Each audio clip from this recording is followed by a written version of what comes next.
You know, this won't be settled unless you hand over the management. Alan says he'll be okay with it then.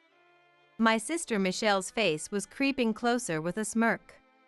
The thought of my beloved restaurant bar falling into Michelle's hands was unbearable. I am Chelsea, 56 years old. My children are grown and have left home, but I am actually a single mother. I run the restaurant bar I inherited from my parents, making a living from it. We have many customers from my mom's time. It's amazing to see Chell all grown up and taking over as the second generation. Many people say that to me. Talking to these regular customers over the counter is something I really enjoy. Recently, my sister Michelle has started coming in as a customer more frequently. My husband Alan has retired. We're really worried about money. Can't he work as a contract employee? In our company, only management can stay on as contract employees. Michelle complained as she downed a whiskey ginger at the counter. As I served her Denver omelet. I see. But there are job centers with sections dedicated to middle-aged and older adults, so it might be easier to find a job than before. I lightly brushed her off. Well, you know. Michelle leaned over the counter. Chelsea, don't you think it's about time you retired from this place? She suddenly said. What? I mean, it's tough running this place on your own, right? And since you're single, you must have some savings. It's about time you started living freely and relaxing, right? How about retiring and leaving it to us? What? I was stunned by the unexpected proposal, but I had no intention of agreeing to it. No way. My life revolves around interacting with customers. Plus, I want this place to be a haven for my customers until I die. There's no way I'm retiring. When I said that, wow, that's nice, Chelsea. Running this place as if it's just a hobby to pass the time. Is being single really that free and easy? I'm jealous of your selfishness. She said. Selfish? Seriously? I felt a complex mix of emotions at that comment. A few days later, Michelle came again. Hey, Chelsea. Can you take a look at this? What is it? She showed me their bank account records over the counter. Look, this is all that's left. Huh. I couldn't believe she showed me that. On top of that, when Alan retires, there'll be no income. We're really in trouble. Can you please give us this restaurant? Here we go again. I was fed up. Listen. I've told you many times, right? My customers are important to me. It's not about the money. I kept explaining how much this restaurant bar meant to me. And I've told you many times too. We need the money. Maybe you can't understand because you're single. Michelle didn't try to understand at all. I got frustrated. I've raised 2 kids, you know. And when Mom's legs got bad and she couldn't handle standing work anymore, we discussed who would take over the place, didn't we? Back then, who said I'm not running this dingy little restaurant bar? If Chelsea isn't taking over, just shut it down? Now you have the nerve to ask for it back. How dare you? I finally lost my temper. The customers around us turned to look. Chell, are you all right? One of them asked. I am sorry. This was not the place for an argument. I bowed to the customer who spoke to me and then said to Michelle, Please leave. You're ruining the atmosphere of the place. I asked her to leave. But a few days later, she came back again. This time, she brought her husband, Alan. Michelle and Alan didn't sit at the counter where the regulars were, but at a table and ordered seafood dishes.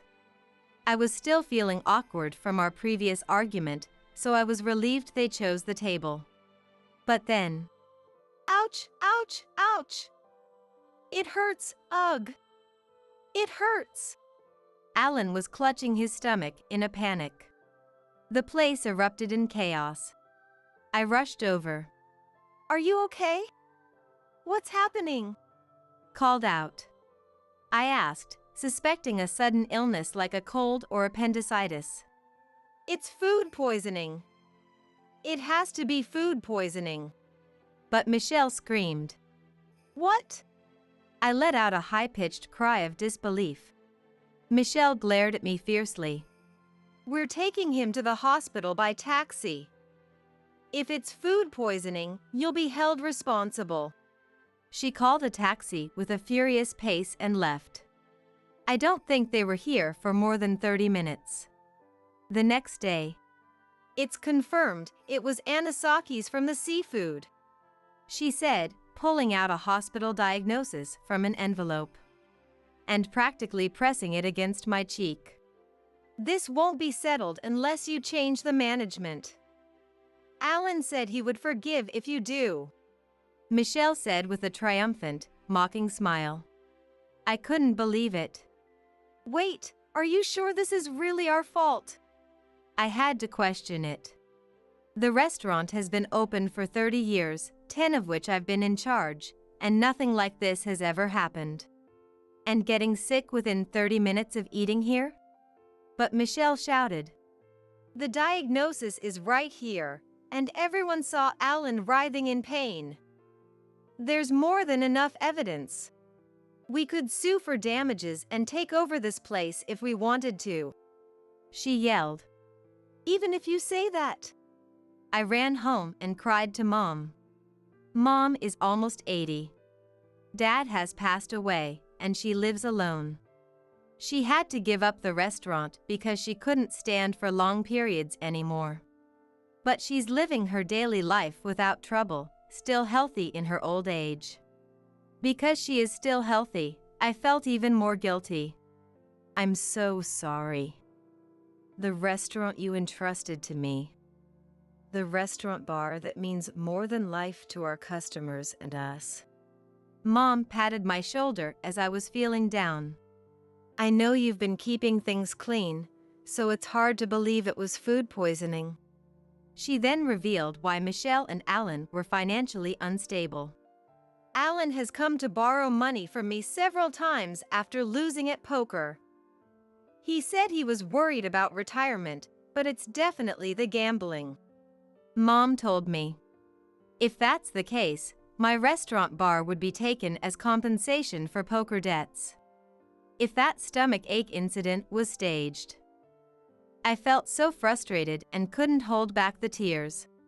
However, as I was complaining. But, come to think of it, that restaurant bar couldn't have opened without Mom and Dad.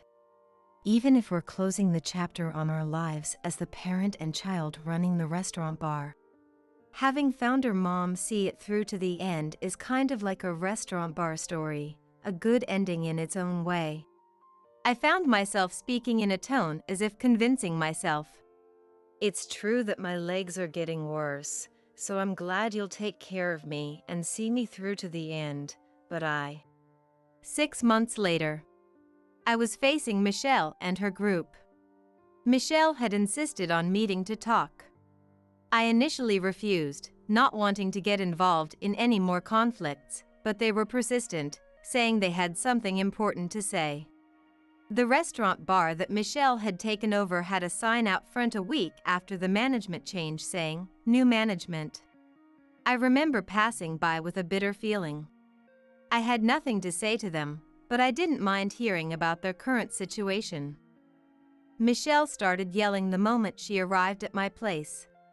You didn't tell me about opening a new restaurant bar, yelled angrily. As expected, it was a complaint. I don't owe you any explanation, I replied with a smile. Actually, Mom and I had opened a new restaurant bar. When I decided to live with Mom, I sold my parents' house and renovated my house into a 2-family home and restaurant bar. We even installed a home elevator for Mom's bad legs and managed to open. I explained. It has nothing to do with your place. We didn't build a rival store next door or anything. The situation. So, that's true, but... Seeing that Michelle couldn't argue, I pressed on. Did you really think you could keep the customers? With that new management announcement. Michelle couldn't say a word in return. The regulars have switched to our place and continue to come here. And also, here's the reveal. After you took over the place, I talked to Mom. She retired from the restaurant bar because standing work was too hard for her, but... I looked at Mom. She took over the explanation. I missed seeing the regular members. Deep down, I always wanted to return to the bar. Chelsea was planning to retire with me, but I talked to her about starting another restaurant bar. Mom and I fist bumped. Yes, this new place is co-managed by Mom and me. And I told Michelle. So, Mom's familiar old men are back here. What? Michelle gasped. Don't you know? Connections help people. Now, we have customers from Mom's generation and my generation, and it's thriving. Michelle, who had been silent, raised her face with a deep expression of hatred. Chelsea, you stole my customers, and now my place is like a ghost town. That's a terrible thing to say. We just sent out announcements about the new restaurant bar.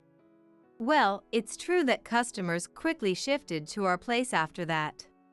At that moment, the door to the restaurant opened, and some men walked in. Customers! They were regulars from the old bar counter, people Michelle recognized. It's a closed day, right? One of the customers, looking puzzled. We know. We heard you were coming, so we thought we'd have a word. We heard from Big Mom that Chell was in trouble, said to Michelle. So, let's get straight to the point. The customers each took a seat on the bar stools at the counter. Tell us more about this food poisoning you claimed happened. Alan was firmly sandwiched between two customers on either side. Unable to move, Alan spoke. It was the fried tuna. I got hit by anisakis. It was so painful, I had to take a cab to the hospital. In a trembling voice. At those words, the customer who had been holding one of Alan's arms looked mischievously. I was there too, funny thing. I ate the same fried tuna and had no symptoms at all. And said. Another customer. Heating should kill anisakis, shouldn't it? And if they were using frozen tuna like they should have, the anisakis would have been gone before cooking. Chimed in. Completely false accusation, that. Mom delivered the final blow. But I did get a diagnosis. I showed it to Chelsea. Michelle insisted. Is that diagnosis real? We can have it authenticated. Another customer followed up. Michelle let out a strange sound and tried to step back, but with no space, her chair tipped over and she fell to the floor. And why didn't you call an ambulance if you were in so much pain? Mom asked. Good point. That's not the issue here, Michelle said, scrambling to her feet, trying to change the subject. No customers are coming. They were there the first week. So, we thought Chelsea was spreading some bad rumors about us. If she's doing such a cowardly thing, she better stop right now. We'll sue for business interference.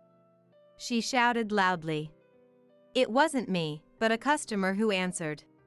I loved the Denver omelet at that place, it was perfect. When Chell left, it went downhill. The Denver omelet was so bad, you couldn't enjoy a drink with it. Well, at least I can eat here now. If you listened this far, most people would understand, but Michelle and her crew who stole the restaurant bar from me might not get it. So, with anger. Are you kidding? Just owning the place doesn't mean you can run it. I thought you'd at least know the basics of a restaurant bar. If the food poisoning is a lie, that's a serious case of business interference. I said. Hey, where are you going? Apparently, Alan had tried to get up and run, but one of the customers held him down. With his head pressed down. I didn't think it would become such a big deal. Alan's voice cracked. Of course it's a big deal. You took over a restaurant bar that's more important than my life. At my words, Alan seemed completely shaken. Then I'll give back the restaurant bar. Is that okay? And said. Ha! I don't need it. This place is doing better than the old one. Plus, it's now accessible, so I could come back. Mom laughed mockingly. Never thought the restaurant bar with this mother-daughter duo would come back. Blessing in disguise. The restaurant was filled with applause and cheers from the customers. Then, two burly customers grabbed Alan by the arms. For now, let's take this fake diagnosis to the police. And they escorted him outside. Watching this, Michelle sank down powerlessly. Going down with Alan, who lost it all to poker. It's not like I don't care about my daughter, but stealing what Chelsea worked hard for is just too rotten. Mom told Michelle that she was cutting ties with her. In the end, that incident didn't turn into a criminal case, but as expected, the original restaurant bar was forced to close down. Her misdeeds became widely known, and she was banned from every store in the shopping district. On the other hand, Mom and I's restaurant bar is more prosperous than ever. Now, my son helps out, and we have prospects for the third generation. Kid, make the usual. Geez. What's with calling me kid? I have a name, you know. My son retorts while making a Denver omelet. He's getting pretty close to our level. Mom laughs as she tastes the Denver omelet. It's a taste that spans 3 generations. Maybe our kids will become regulars too. Yeah, that's right. The customers laugh heartily. I love this restaurant bar. Mom is back, and all we have now are smiles. Blessing in disguise. I'll keep living with these words in my heart. I'm going to erase you from this world. Stay out of Dad's and my way. Mary's face, illuminated by the streetlights, was filled with rage. She slowly approached me, wildly waving the knife clutched in her hand. The night breeze blew, tousling our hair. Stop, please! I pleaded, but Mary wouldn't stop. I never thought a day like this would come. I thought I had been as cautious as possible, but now I found myself cornered. Please, calm down. Don't you think Dad would be heartbroken if he knew about this? No, he wouldn't. Heartbroken? Are you kidding me? He'd be thrilled. It seemed that no matter what I said to Mary, it was useless. Right now, all she could think about was killing me. Mary slowly approached me. I took one step back, then another. I couldn't stall any longer. The only thing left to do was to resist somehow. The moment I made up my mind, the rooftop door swung open with a loud bang. My name is Sarah, and I'm 40 years old. When I was diagnosed with endometriosis at the age of 20, my life changed dramatically. After having a hysterectomy, I could no longer have children of my own, and I spent days feeling depressed. I stopped dreaming about having a happy marriage with someone I loved, a vague hope I had harbored until then. You did nothing wrong. My parents tried to console me. It's the disease that's to blame. It's not the fault of the person who gets sick. But their words didn't reach me. I strongly blamed myself for losing my uterus. I felt like I had a fatal flaw as a woman. A turning point came when I was 38. a friend introduced me to a man. Anthony was a handsome businessman, 2 years older than me. Sarah, if it's okay with you, would you consider dating me with the intention of getting married? Is someone like me really good enough? Actually, I've heard about your infertility. It doesn't bother me. Besides, I have a daughter who's about to start middle school. I had already heard from a friend that Anthony had a child. His wife had apparently fallen from the balcony of their high-rise apartment and passed away the year before last, in the fall. He felt that he needed a partner to share his life with, especially for the sake of his teenage daughter. It was with this in mind that Anthony had decided to remarry. I was thrilled at the prospect. Having my own family and becoming a parent seemed like a dream come true. After accepting his proposal and dating for about 6 months, I married Anthony. I was happy to have such a wonderful, hardworking husband. I remember feeling that way from the bottom of my heart. Anthony also seemed overjoyed to be married to me. The only one who wasn't happy was Mary. It was the same when we went to greet my relatives. Mary said something shocking that froze the atmosphere. Even without getting married, I was fine with just Dad and me. Mary! How can you say something so rude again? But that's how I really feel. This marriage is just a nuisance, you know? Mary's blunt attitude was bound to leave a bad impression. Please forgive her, she's at a difficult age. I tried to smooth things over. In fact, Mary was a tough daughter to handle. She had apparently been against Dad's remarriage all along. Don't you feel sorry for Mom in heaven? Mary would always blame Anthony. It was the same the day before we officially registered our marriage. As if I didn't even exist. Mom must be crying in heaven. You don't need to remarry. I can handle the housework myself. Why can't we just live as father and daughter? She screamed, giving Dad a hard time. I was perplexed too. If I wasn't welcome, I didn't want to get married. If Anthony hadn't strongly pursued me, I probably would have turned him down. Mary's going to be busy with school from now on. I want you to focus on your club activities too. I want you to cherish your own time without worrying about the house. That's why. You're remarrying for that reason. Then why not just hire a housekeeper or something? It's for Dad's sake too. I want a partner to share my life with, for the long road ahead. Sarah agreed to marry me feeling the same way. Please understand. Anthony pleaded, but Mary just puffed out her cheeks in dissatisfaction. She really seemed to dislike my presence. I remember feeling incredibly uncomfortable. Would we really be able to get along as a family in the future? I was filled with anxiety. Living with a teenage girl requires a lot of care and attention. I realized that painfully and felt more than a little regret.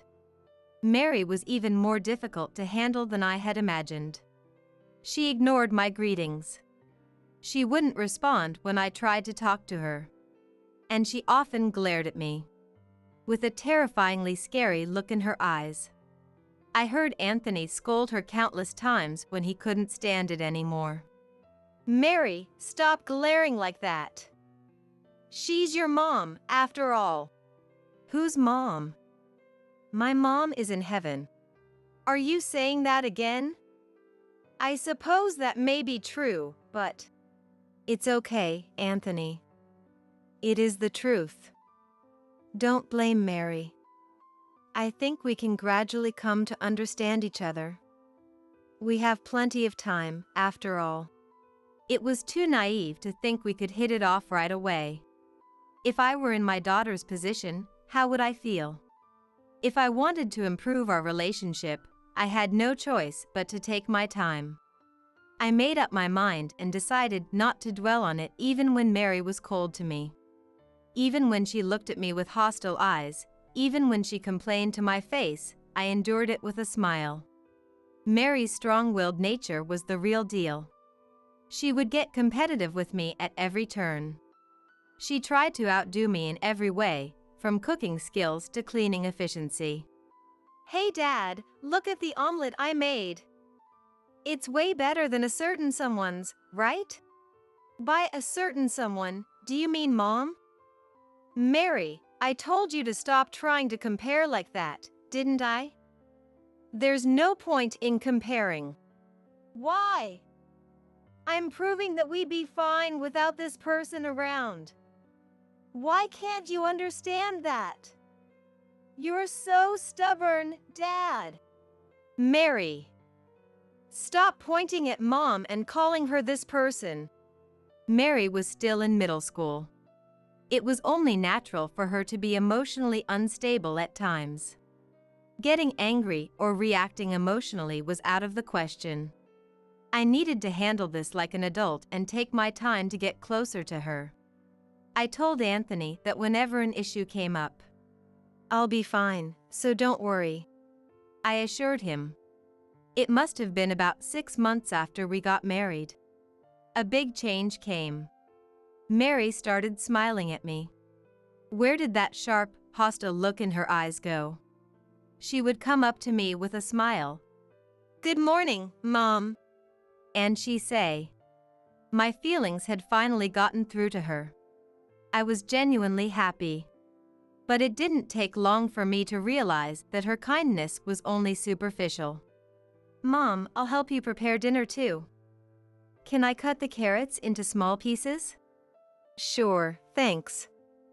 We're making stew, so cut the carrots a bit larger." "Oh. Oops, sorry. My hand slipped." "It's okay. Just make sure to grip the knife tightly." The knife had slipped out of Mary's hand and come flying towards me. I barely managed to dodge it, but one wrong move and I could have been seriously injured. Other times, kitchen scissors fell on my foot, or I almost got splashed with boiling water. I wanted to pat myself on the back for escaping unscathed. The worst was when I noticed something off about my drink. One holiday, when I was about to drink the coffee Mary had made for me, I smelled a distinctive citrusy scent. "Huh? This is..." "Hey, Anthony. Don't you think this coffee smells weird? We didn't change the beans, did we?" You're right, it does smell strange. But the one I'm drinking is fine." "Oh, sorry. It's probably my fault. I might have poured the coffee into Mom's cup without rinsing it properly after washing it. I'll brew a new one right away." "Oh, it's okay. Thanks, Mary. I can make it myself, don't worry." "Oh, really?" Mary said with a smile. But to me, that smile looked somehow sinister. Mary had likely mixed detergent into my coffee. It couldn't have just been a case of forgetting to rinse. She must have been disappointed that I didn't take a single sip. I was constantly on edge, not knowing what Mary might do to me. Sometimes I just wanted to be alone and give my mind a rest. One Saturday afternoon, I walked into my favorite cafe. I was happy to be married, but spending every day with Mary was too mentally draining. Anthony being on my side was my only saving grace. How long would these days go on? As I sipped my coffee, lost in thought, I sighed again and again. I'm not sure how long I sat there like that. Before I knew it, a customer had taken a seat behind the partition.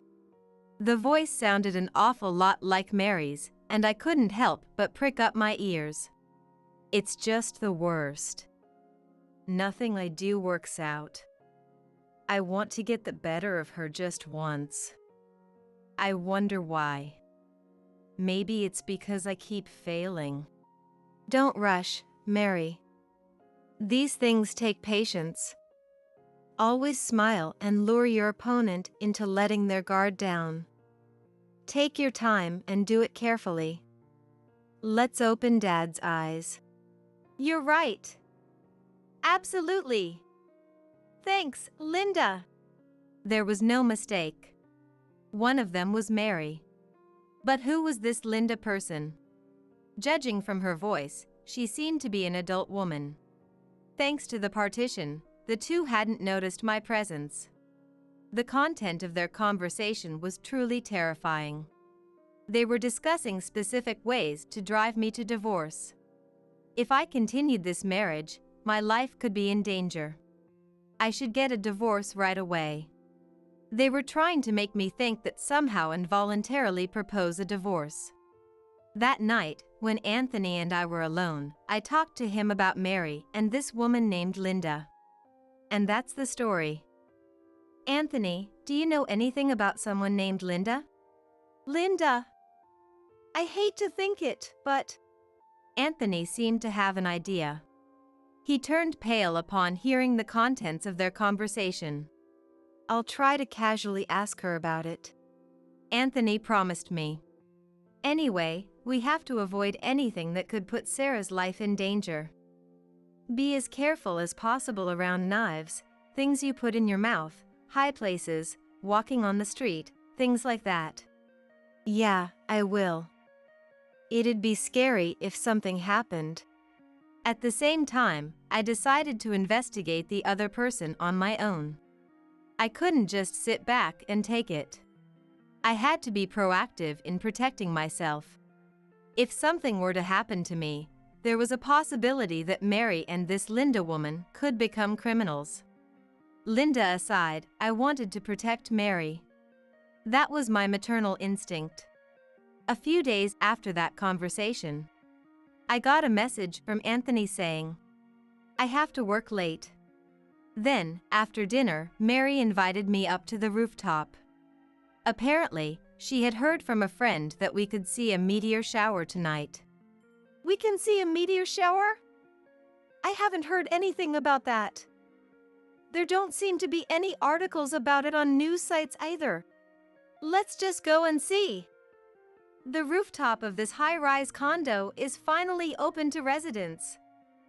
It'd be a waste not to go. Right. Unable to refuse her forceful invitation, I headed to the rooftop with Mary. The city lights from the 25th floor looked beautiful, even on an ordinary night. But I didn't let my guard down. I had to be careful around high places. I tried to stay as far away from the fence as possible.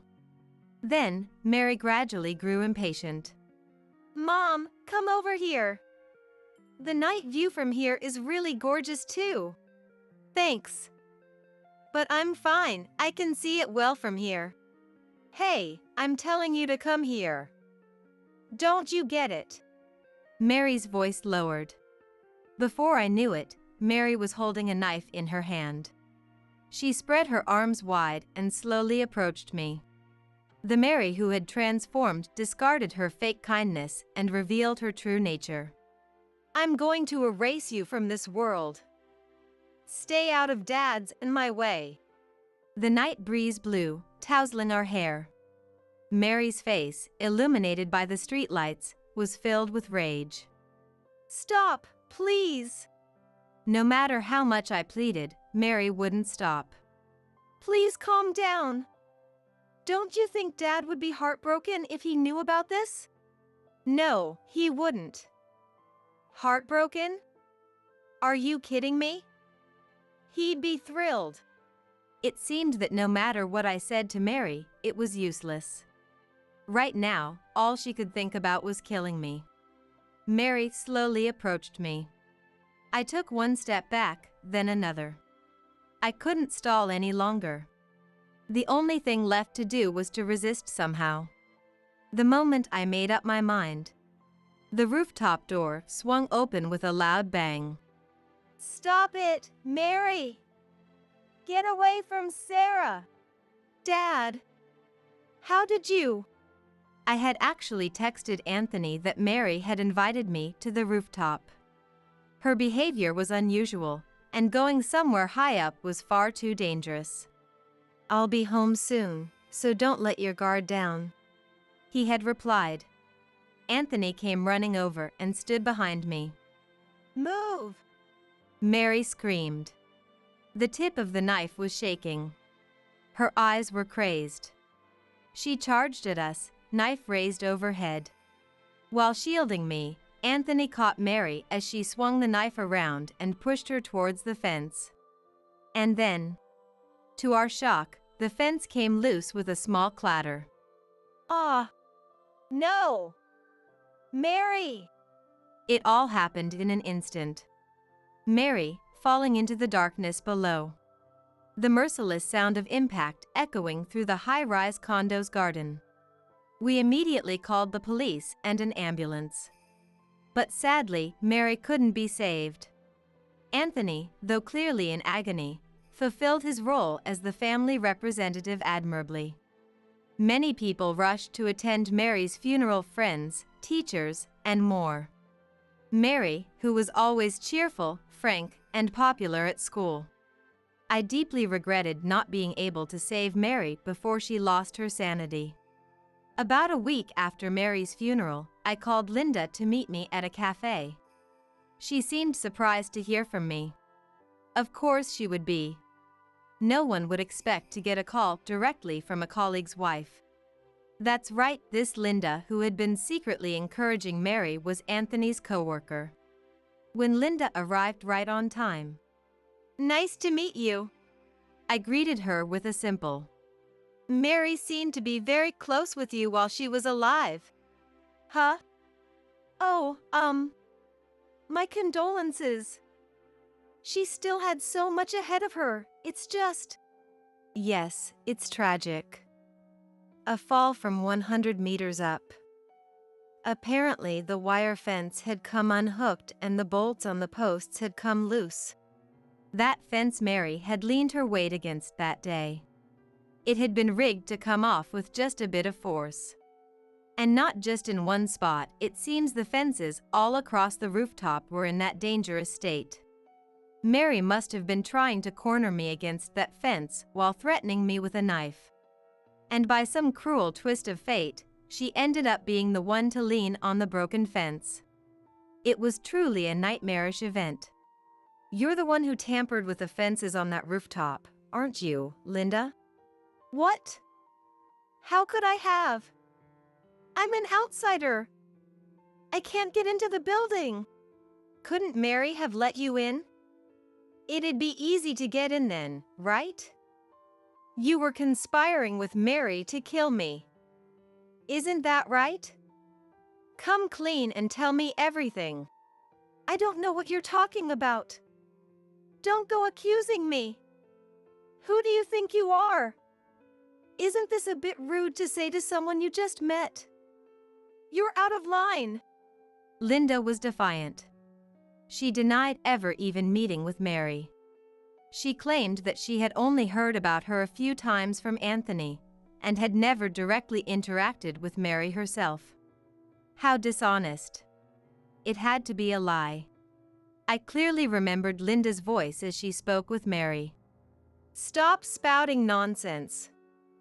You met with Mary many times. You advised her, encouraged her, didn't you? Telling her to try threatening me with a knife, to try putting detergent in my coffee. You were trying to psychologically corner me into filing for divorce, weren't you? Can you please stop? I don't know anything. If you don't cut it out, I'll call the police. Go ahead, call them. And while you're at it, confess that you're deeply involved in Mary's death. Do you really think I'm saying this without knowing anything? I called you here after thoroughly investigating you. Investigated me? Linda had feelings for Anthony. This was revealed by the detective I hired. Information from several of Linda's colleagues confirmed it. After Anthony's first wife passed away, Linda aimed to become his new wife. Unfortunately for Linda, I became the second wife instead. Frustrated, Linda secretly approached Mary, trying to win her over first. She noticed the darkness in Mary's heart and gave her advice to get rid of me. But in the end, Mary's plans backfired and she took her own life. Isn't that right? No, it's not. I had nothing to do with it. Stop accusing me. Nothing to do with it? Stop lying. It's all written in Mary's diary. Linda, it details the advice you gave her. A diary? What are you talking about? Mary kept a diary. I think it's only natural for Linda to be surprised. Even Anthony and I didn't know she had one. It detailed her meetings and conversations with Linda. Anthony and I found the diary while sorting through her belongings and were shocked. Linda's instructions were specific and horrifying. Telling her to put foreign objects in our food is not something a sane person would advise. Moreover, the cafe's security cameras should have recorded you meeting with Mary. Matching the diary's dates will increase the credibility. The police will see that you advised Mary multiple times, trying to corner me. Please, don't call the police. Why not? Weren't you the one who suggested it? Mary's diary also mentioned the day Linda was invited to our condo. The two of them took time to tamper with the fence, planning my fall. That alone makes Linda's actions criminal. It's a case of property damage. The penalties for property damage include long-term imprisonment or hefty fines. When I explained this to Linda, she turned pale. You encouraged Mary to commit a crime. You must acknowledge that. Because of you, Mary ended up losing her life, and you can't deny your responsibility. But I just gave advice. I didn't actually do anything, so I can't be responsible. Have you heard of incitement? It's not just the person who commits the crime, but also the one who persuades or guides them to do it who is culpable. They face the same penalties as the perpetrator. I thought pushing her this far would make her confess. But I was wrong. Linda was surprisingly persistent. She denied having any interactions with Mary about committing crimes. That diary is full of lies. I never talked to Mary about anything illegal. I swear. I was just giving her advice about her love life. Love life? What do you mean? Mary was in love. I was just supporting her. I never discussed any crimes like the diary says. Really? Can you swear that's the absolute truth? It's the truth. Linda insisted. She said Mary was in love with a boy from her school. This was the first I heard of it. It was obviously a lie. Linda was so naive. She didn't understand how cornered she really was. If she thought Mary's diary was the only evidence we had, she was sorely mistaken. I fiddled with my phone and played a recording of Mary's voice. Failed again. That old hag is really sensitive to smells. I put bleach in her coffee, but she threw it out right away. So annoying. Yeah, the first time you put detergent in the coffee and failed, it made her suspicious. You need to be more careful next time. It was a conversation between Linda and Mary. Linda's face showed pure shock. She couldn't believe such a recording existed. She had no idea we had investigated her so thoroughly. I hired a private investigator to look into every detail about you. Linda, what did you just say? That you never discussed any crimes with Mary, right? Well, that might have been a lapse in memory. A lapse in memory? How do you confuse talking about putting bleach and detergent in coffee? Please, explain. Well, we talked about removing coffee stains. I guess the memories got mixed up. Linda's pathetic excuses infuriated me. Her deceit was infuriating. Linda had pushed Mary over the edge. Her guilt was enormous. even if the world forgave her, Anthony and I never would. At that moment, a shadow appeared silently. Someone stood right behind Linda. A deep, ominous voice made Linda flinch. You lying woman! You are definitely partly to blame for Mary's death. Do you understand that? I will hate you forever, Linda. I will never forgive you. Never. Anthony! How long have you been there? No, it's not what you think. Linda turned around, her face turning pale. She saw Anthony's exhausted face. It was no wonder he looked so worn out. After all, he lost his daughter right in front of him. And it was triggered by his own contact with her. No amount of regret could ever be enough. Even after the funeral, Anthony continued to suffer. He had nightmares every night. He seemed to relive the moment he lost his precious daughter over and over in his dreams. Sitting beside me, Anthony looked up at Linda. Linda, do you have any idea what it feels like for a parent to lose their child right in front of them? Anthony,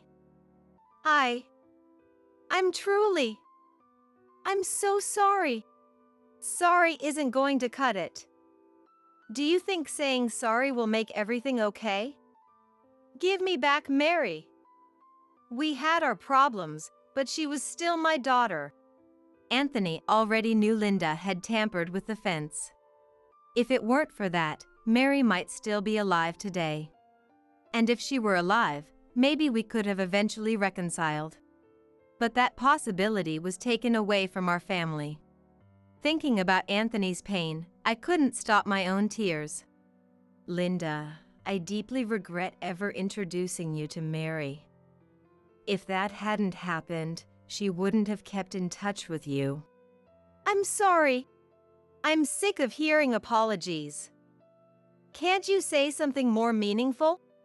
I don't know how to apologize properly. I'm sorry. All she could do was beg for forgiveness. Linda was finally retracting her excuses and admitting her involvement. Just in case, I quietly started the voice recorder app on my phone. Do you understand how much I have suffered? Sure, my wife and Mary didn't get along. But we were trying to resolve it in our own way. Yes. I understand. I really do. Understand? That's rich. You meddled in another family's issues and made things worse with your words. You caused the worst possible outcome. Yes. Anthony, you're right. Linda started to cry softly, looking down and sniffling. Tears ran down her cheeks. Linda herself seemed to be perplexed by this incident. It was a little late, but I could sense that from her demeanor. I loved you. I loved Anthony. What did you say? I loved Anthony. I wanted to marry you. But you chose someone else, not me. That made me so angry. So, you decided to destroy our family? That's horrible. You're so selfish. When you love someone, you should want them to be happy. Linda started crying again. It was understandable after being harshly criticized by the person she loved. I felt my role here was done. There was no new testimony to gain. I urged Linda to go to the police. I will, she said, nodding while crying. After that, Linda turned herself in at the police station. She was later fined for criminal property damage and other charges. We also filed a claim for damages against Linda. Losing Mary caused us immense emotional pain. Linda needed to make amends for her role in that. When questioned by the police, Linda admitted to her connection with Mary and their shared goal of getting rid of me. Mary's diary and the investigators' findings backed up Linda's words. If Linda and Mary had been bolder and more ruthless, who knows what might have happened to me. They could have hired someone to attack me or used other methods. No matter how cautious I was, I couldn't avoid all dangers. I felt incredibly lucky to be alive. A few days later, Linda resigned from her job for personal reasons. Apparently, she couldn't stand the cold stares from her colleagues. Linda, now in debt from the damages, spent her days repaying it.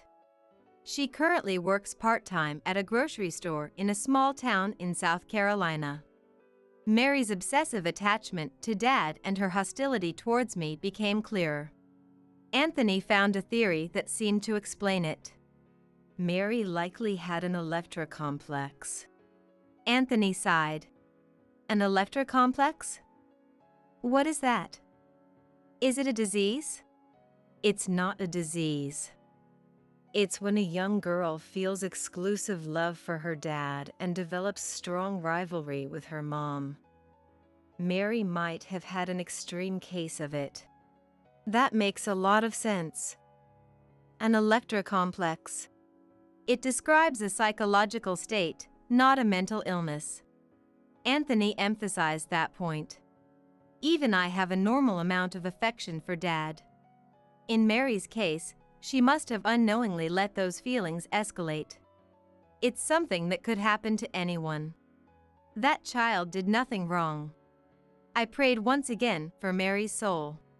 Surprisingly, it was my relatives who actively supported Anthony's heart after losing Mary.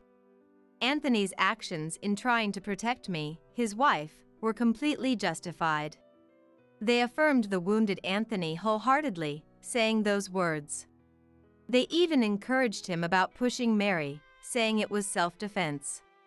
I believe it's precisely because of such support from those around him that Anthony was able to recover to how he is now.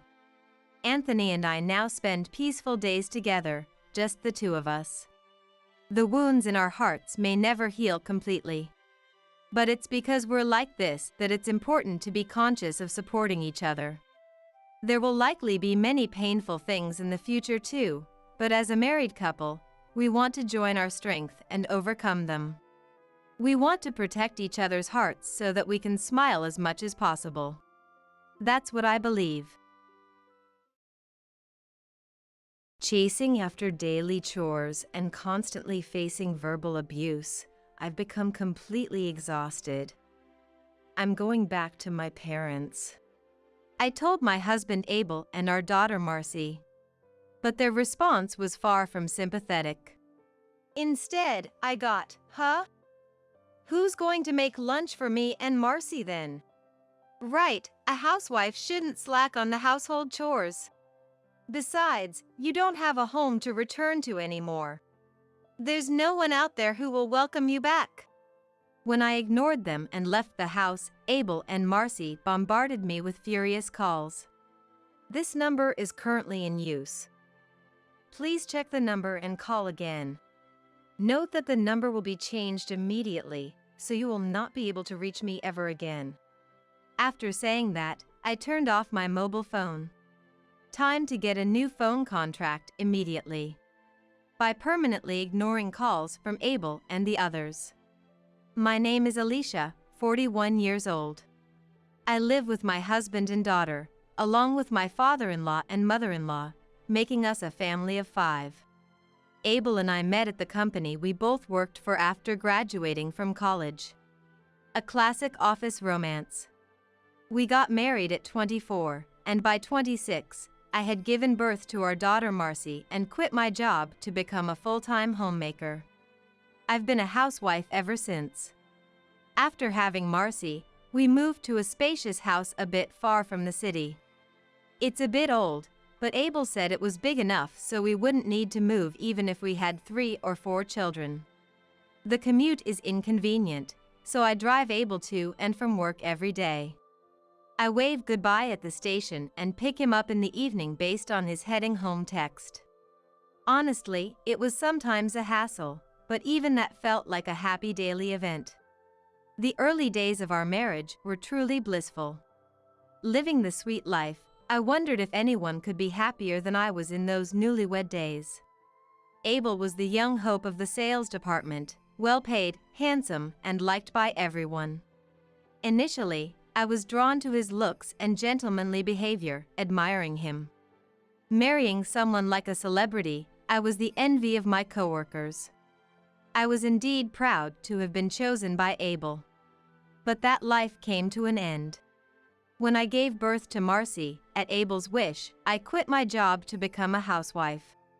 That's when Abel's attitude began to change. It must be nice being a housewife, so carefree. What do you do all day at home? No matter what he said, it was childcare and chores. Caring for a newborn is a 24/7 job without breaks. There's no morning, noon, or night.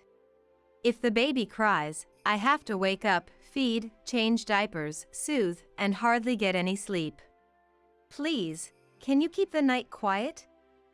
You might be able to sleep during the day, but I have to get up in the morning and go to work, you understand? When Marcy cried, I would immediately leave the bedroom for the farthest room. Sometimes, I even went outside and spent the night on a bench in the garden until morning. Despite this, Abel did show affection for Marcy and occasionally offered me comfort, which was enough for me to endure it all. Even with little sleep, Marcy's smile and Abel's thank you made all the fatigue vanish. My body was tired, but I still felt I was living a happy life. My life changed again when Marcy started elementary school. I'm thinking of inviting my parents to live with us. What do you think? Fortunately, we have enough room. Although he phrased it as a question, I knew it was already decided. Since quitting my job after Marcy was born, my opinions hardly mattered anymore. You say that because you don't understand the current society. Whenever I expressed my opinion, Abel would sigh and say, "Well, if you don't understand, just leave it to me. Just make sure Marcy doesn't grow up to be foolish like you." So, to his "What do you think?" I could only reply, "That sounds fine." I had only met my in-laws a few times, during our wedding introduction, the wedding itself, and subsequent Christmases. But they seemed like decent people, and I didn't foresee any issues living together. I wondered if Abel had always intended for us to live with his parents when he bought this house, but I had no choice but to agree. Soon, my in-laws moved in with us. "We're family now, let's get along," said my father-in-law Dewey with a smile, while my mother-in-law Haley said, "Please take care of us," without any expression. At that moment, I was more wary of Haley's cold gaze than Dewey's smile. However, I soon realized that it was Dewey I should have been cautious of. "What, cereal for breakfast? Abel, can a man work all day on that?" Dewey said to Abel the morning after they moved in. "Yes, but Alicia is busy with childcare, so we make do with cereal," Abel replied. I was shocked by Abel's words. Because it was Abel who preferred cereal in the mornings. I used to eat bread for breakfast at my parents' house. But Abel said bread made him feel heavy and hindered his work in the morning, so he asked for cereal. Since then, cereal had been our breakfast. "Alicia, is that true?" "No, well." "What is it? Be clear." Until that moment, Dewey had been speaking calmly, but suddenly, he shouted at me loudly and slammed the table with a loud noise. Marcy started crying in shock. "It's okay, Marcy, no need to cry. Mom just did something wrong, so I scolded her," Dewey said, softening his voice. He lifted Marcy, saying, "That's enough for today. From tomorrow morning, just prepare bread and fried eggs, bacon, and maybe 2 more things. I'll manage with that," ensuring Marcy couldn't see my face as he glared at me. From that day on, Dewey started treating me like a servant. Whenever he spoke, it was always with intimidation, and if he was displeased, he would shout. Thankfully, he never resorted to physical violence, probably because he didn't want to leave visible marks. The misfortune that befell me wasn't just from Dewey. Abel began to mimic his father's behavior.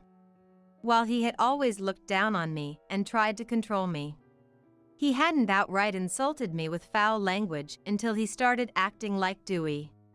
Hey, what's this? The table is dirty. Are you telling me to eat in such a filthy place? I'm sorry, I was just feeding Marcy. I'll clean it up right now. What did you say? Are you blaming your carelessness on our sweet granddaughter? No, that's not what I meant. Apologize. Apologize to Marcy right now. And so, I was forced to deeply apologize to my own daughter. In this manner, being silent and just doing the housework was deemed enough, treating me completely like a servant. Abel and Dewey would shout at me together, making me shrink back, ensuring I couldn't oppose them. And Marcy started to think she could treat me the same way. What's with today's sandwich? My friend's mom makes really pretty sandwiches. Why can't you make anything but these weird ones? Elementary school-aged Marcy would sigh and say this, and Dewey and Abel would happily take her side. Now, the only person in this house who isn't against me is Haley, who just silently watches everything. Although I can't say Haley is an ally, the presence of someone who doesn't attack me in the house provides some comfort.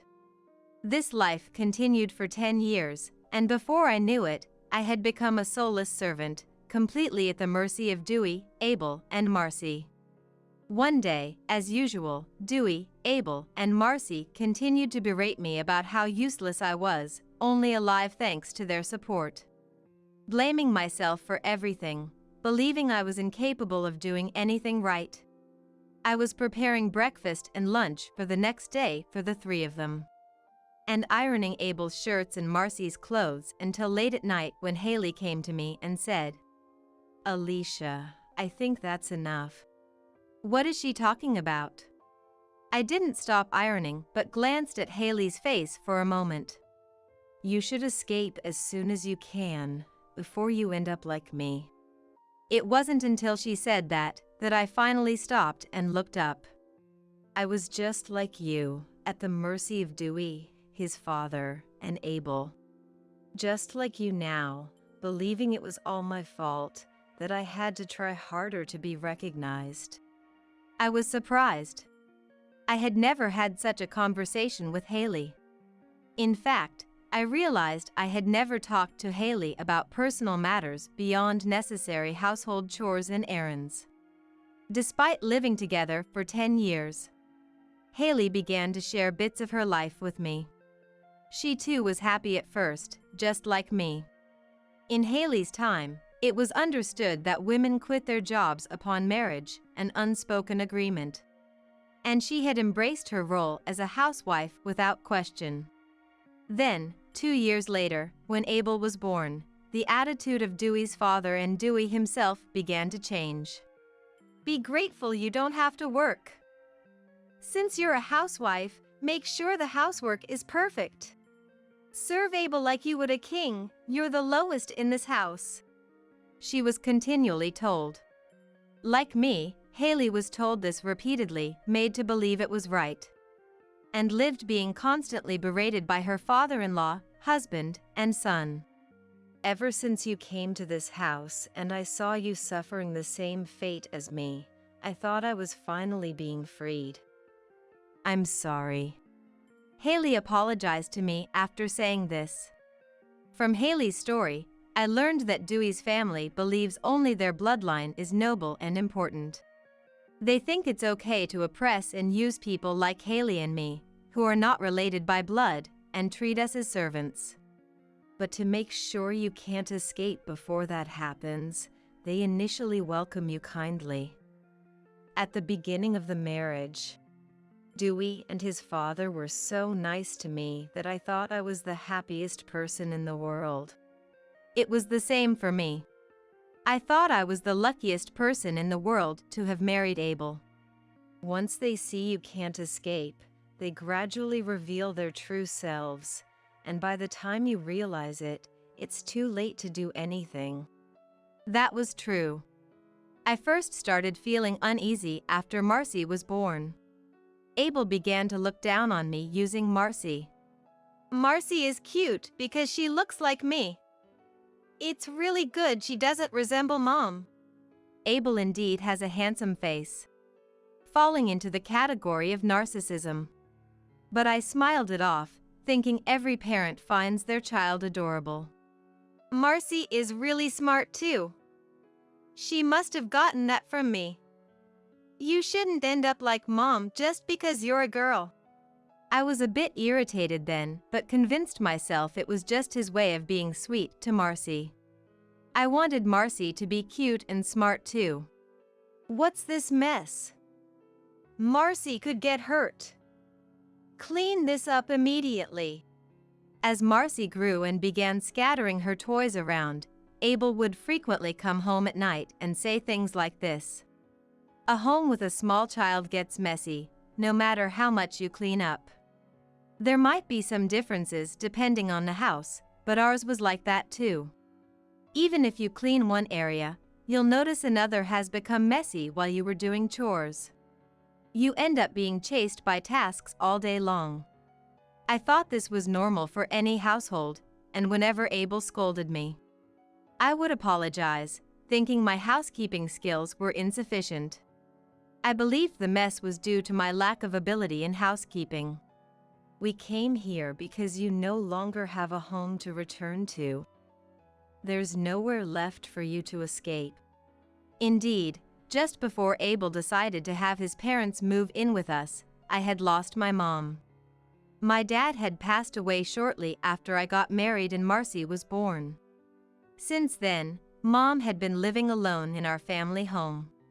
While I worried about Mom, I was told, "You're now part of our family." It's unfortunate for Flora, but as she's from another family, she'll have to manage on her own. Convinced by this, I believed I was now a member of Abel's family. The only time I took Marcy to meet my parents was once after she was born. It was a half-day's journey from my parents' home, and they came for her birth celebration, seeing their granddaughter just that once. I can't forget my dad's smiling face, saying she looked like me, or my mom's words that Marcy would surely grow up to be kind. My parents stayed at a hotel, saw newborn Marcy, and then left. That was the last time I saw my dad. When I wanted to visit my mom living alone, Abel said, "Do you intend to take little Marcy on such a long trip? Don't you love your child?" So, I gave up on going back home. When Marcy started elementary school and it seemed she could handle a bit of a long journey, my mom passed away alone in her hometown. I cried and regretted, then went back alone for Mom's funeral. "I have an unavoidable work commitment and can't go. I'm sorry, but you'll have to go alone. Marcy is too young and would only be a nuisance.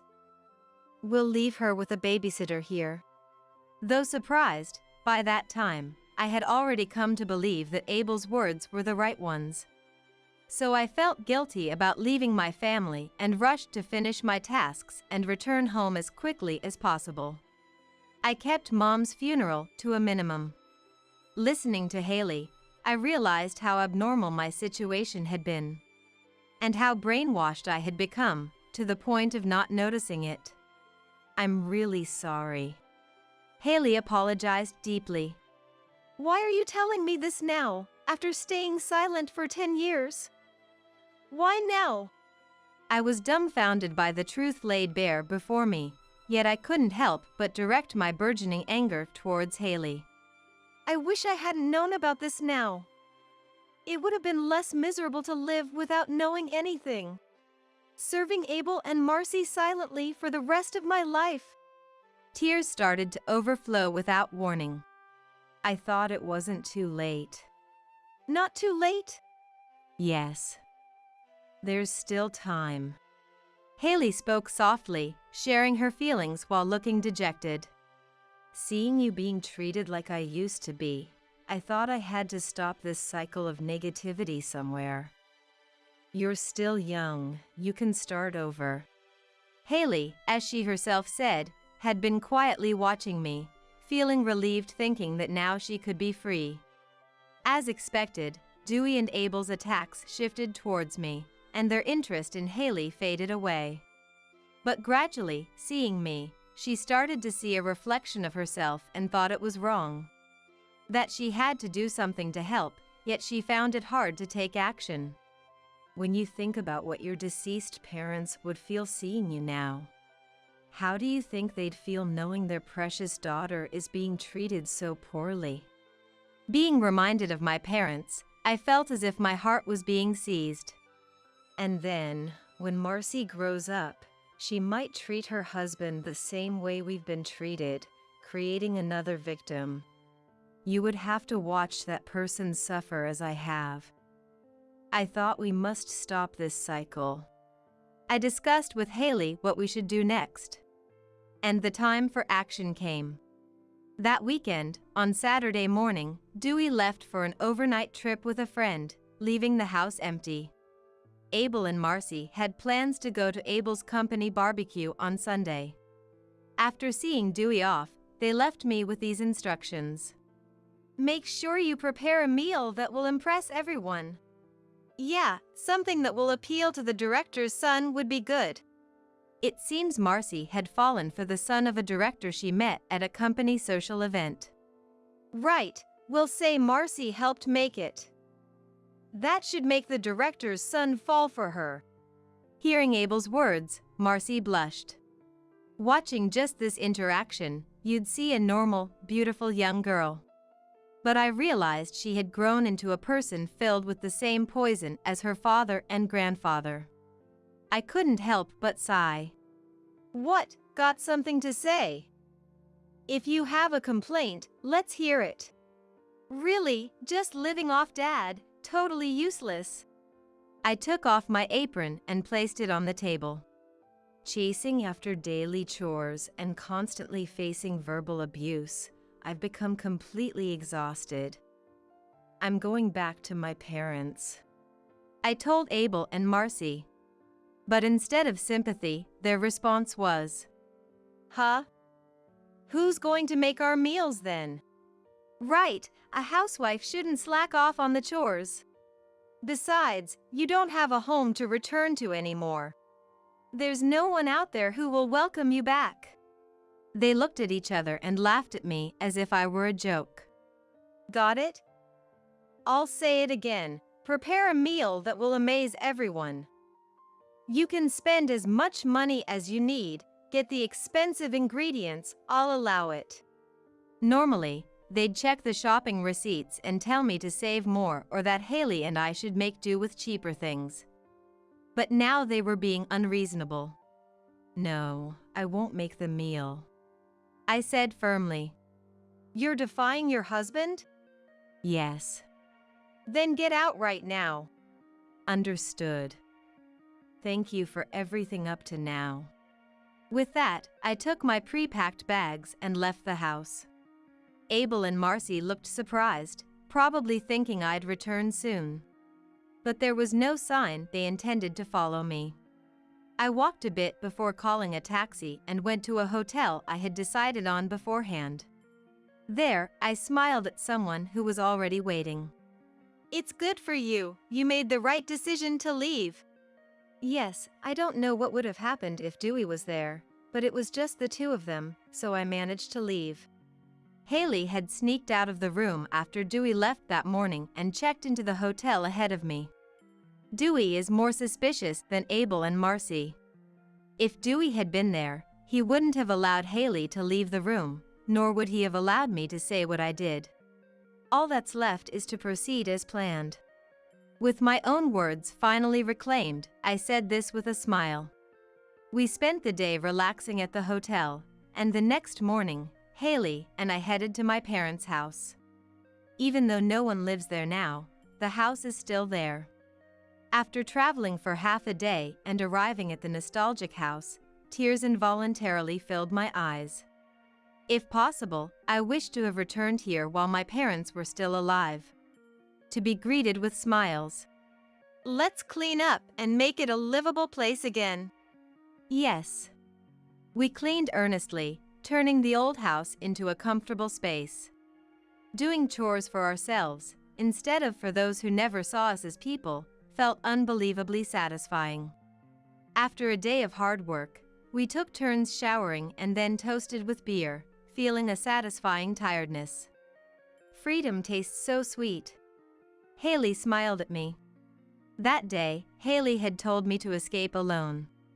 If they notice anything odd about you, they surely won't let you leave. They don't want you to escape. So, I'll stay behind and buy you some time. But, Haley, you'll suffer. I'm already past caring. Haley laughed resignedly. Besides, I want to make amends for you. I'm really sorry for these 10 years. At that moment, I saw my deceased mom in Haley's face. The face of a mother concerned and wanting to protect her daughter. Then we planned the escape together, waiting for our chance while acting as if nothing was amiss.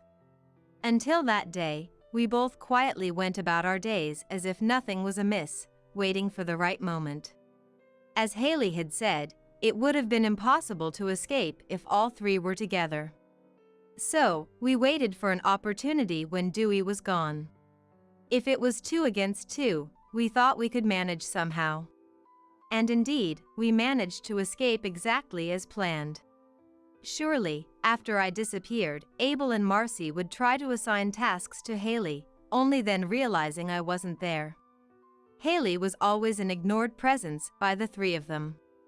If we disappeared before they noticed, we would win. And we won that bet. Just in case, I had disposed of anything that could indicate the location of my parents' house.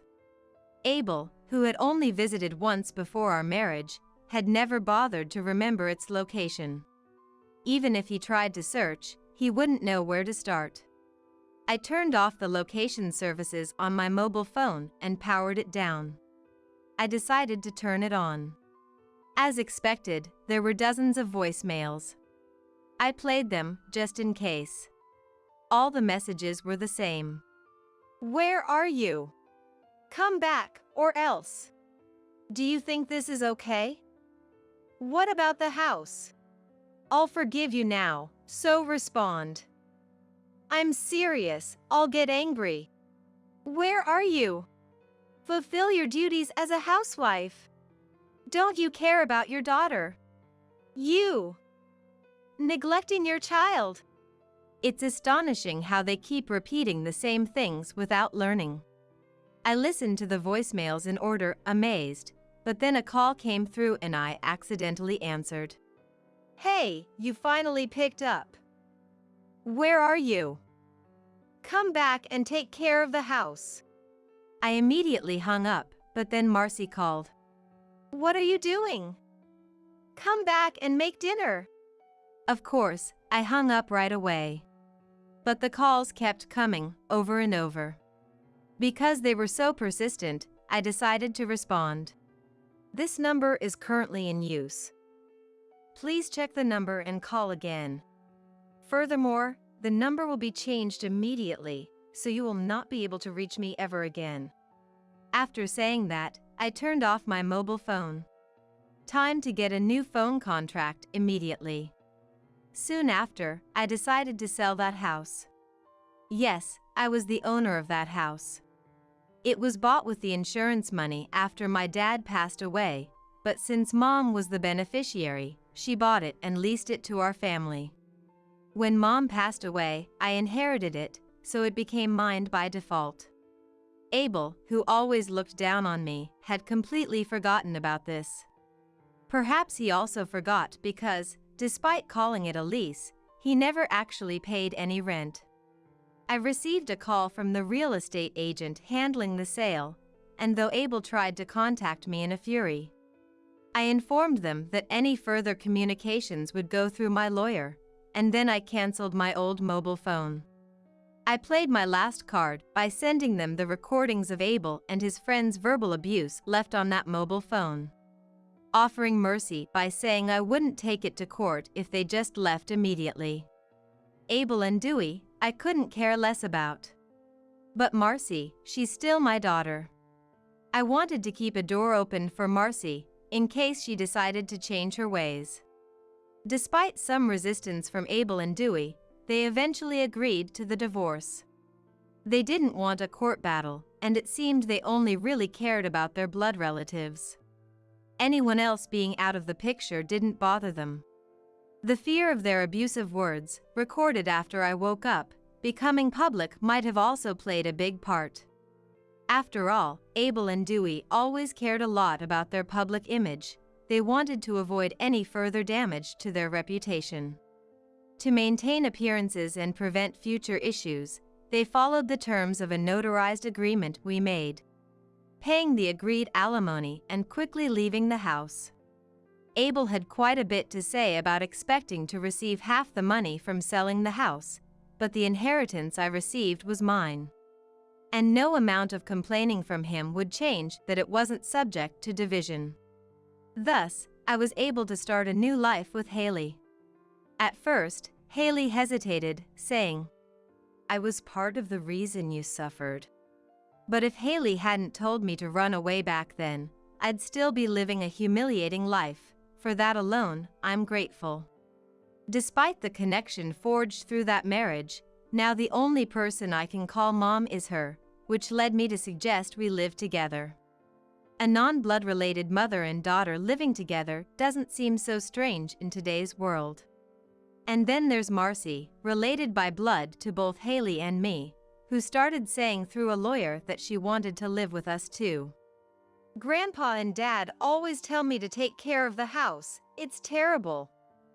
I want to leave this house and live with Mom too. That was her reasoning. Essentially, she didn't want to deal with household chores or errands, and that's why she wanted to live with me. This wasn't right. I decided to push Marcy away with a heavy heart. Living together now would only have Marcy repeating the same behaviors as Dewey and Abel. If Marcy truly realizes her mistakes and decides to change, I'll welcome her with open arms. I believe that's also a form of maternal love. For now, Marcy and I only communicate through letters via a lawyer. Her letters are filled with complaints and grievances against Dewey and Abel, along with resentments towards Haley and me for leaving. But I'm waiting for the day when the content of those letters changes, and we can meet face to face as family again. Even if it's difficult now, I look forward to the day, filling each day with pieces that connect us. I believe that day will come. By then, Haley, who isn't related by blood, and I will have Marcy as a bridge connecting us. Looks like you might get disliked by Dad for that facial burn. Came a mocking laugh from Lauren, my stepchild, over the phone as I stood frozen in front of the blazing flames. What does she mean by a burn? I couldn't comprehend and responded, What? I'm out and about, unharmed. Huh? This time, it was Lauren making a foolish sound on the other end. What do you mean I got burned? What do you know? Could it be? Realizing Lauren's intentions, I felt a chill down my spine. Pretending won't help. I don't want to meet you with her face burned. Get a divorce from Dad soon. Lauren seemed to think I was acting, starting to make selfish demands. At that moment, I realized Lauren had plotted and executed various schemes. Unforgivable. To do all this and not have any remorse.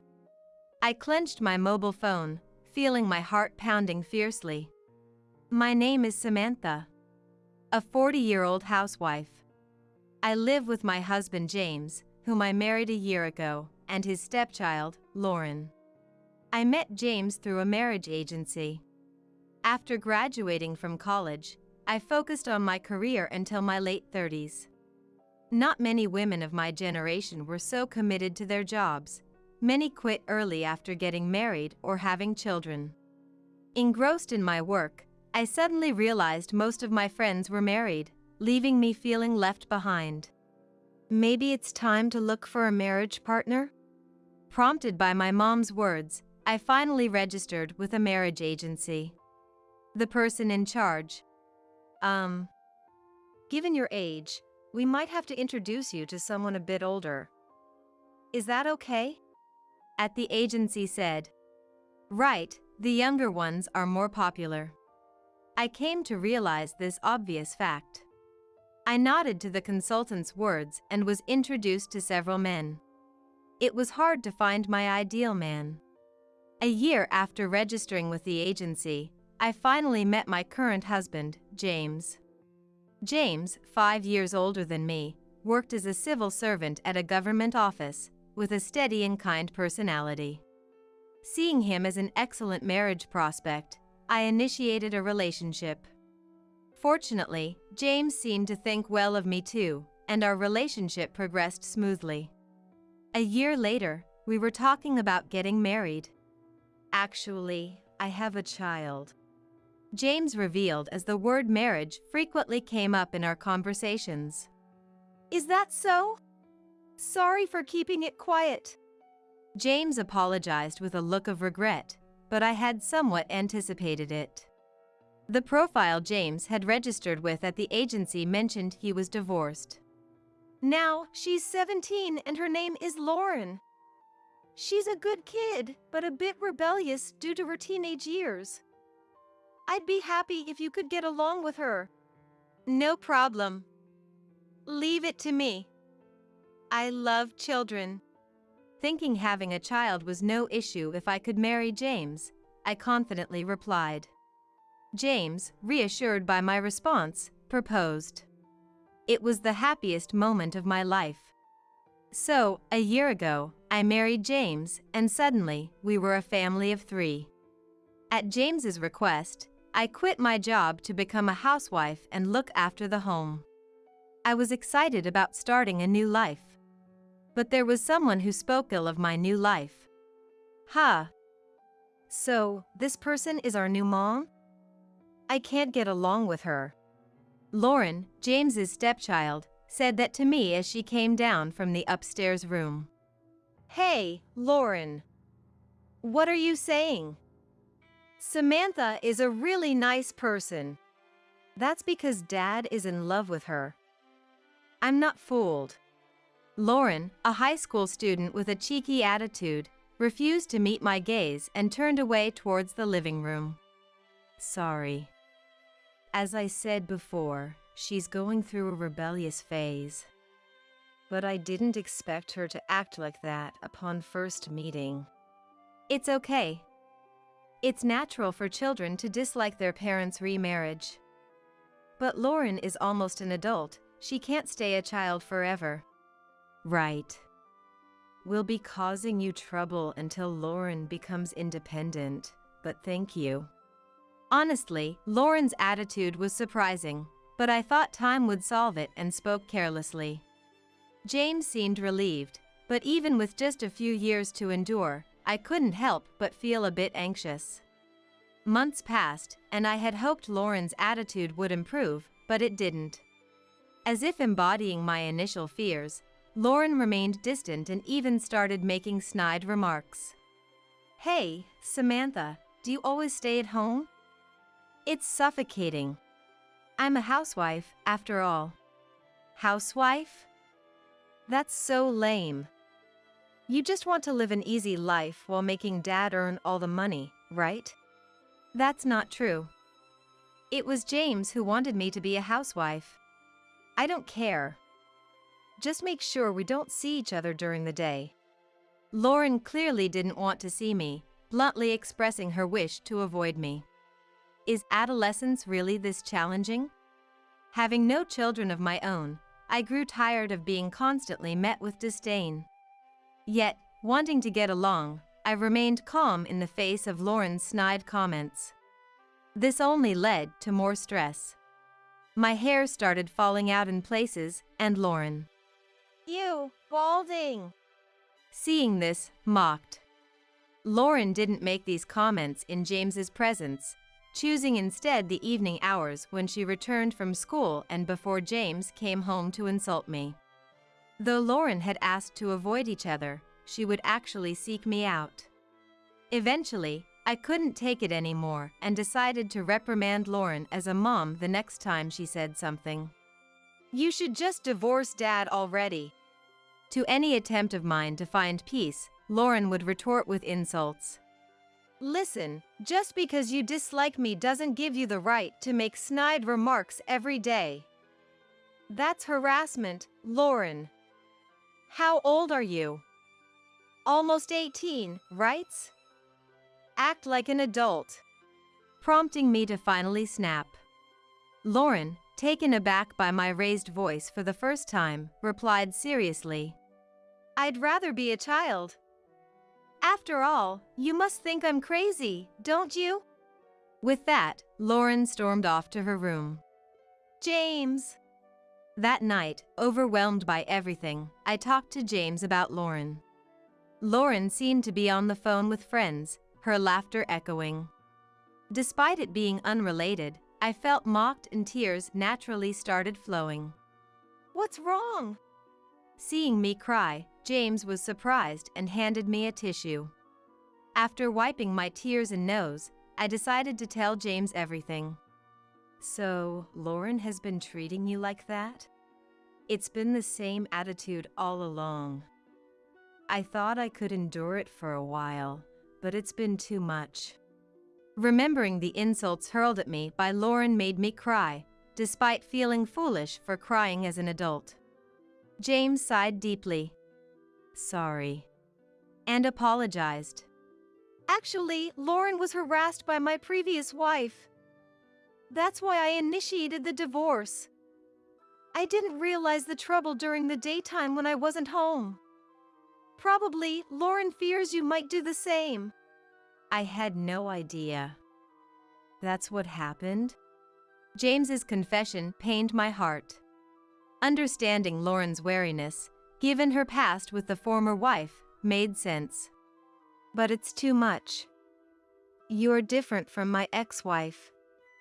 Lauren knows that, but refuses to stop the harassment, probably hoping to drive you out of the house.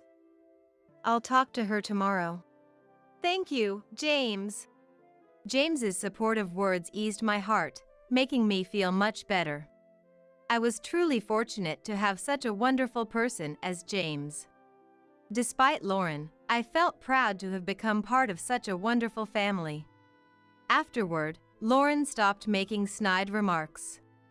James's lecture must have hit hard. Though still a high schooler. Lauren is just a child who must listen to her dad. A wise decision, I thought. Finally, a sense of peace returned. And my hair started to regrow. Then, as a result, I stopped speaking to Lauren altogether and felt anxious. Sometimes, Lauren would look at me with dark eyes, as if she wanted to say something. That just made me worry more. Could it be that Lauren was secretly planning to kick me out of the house?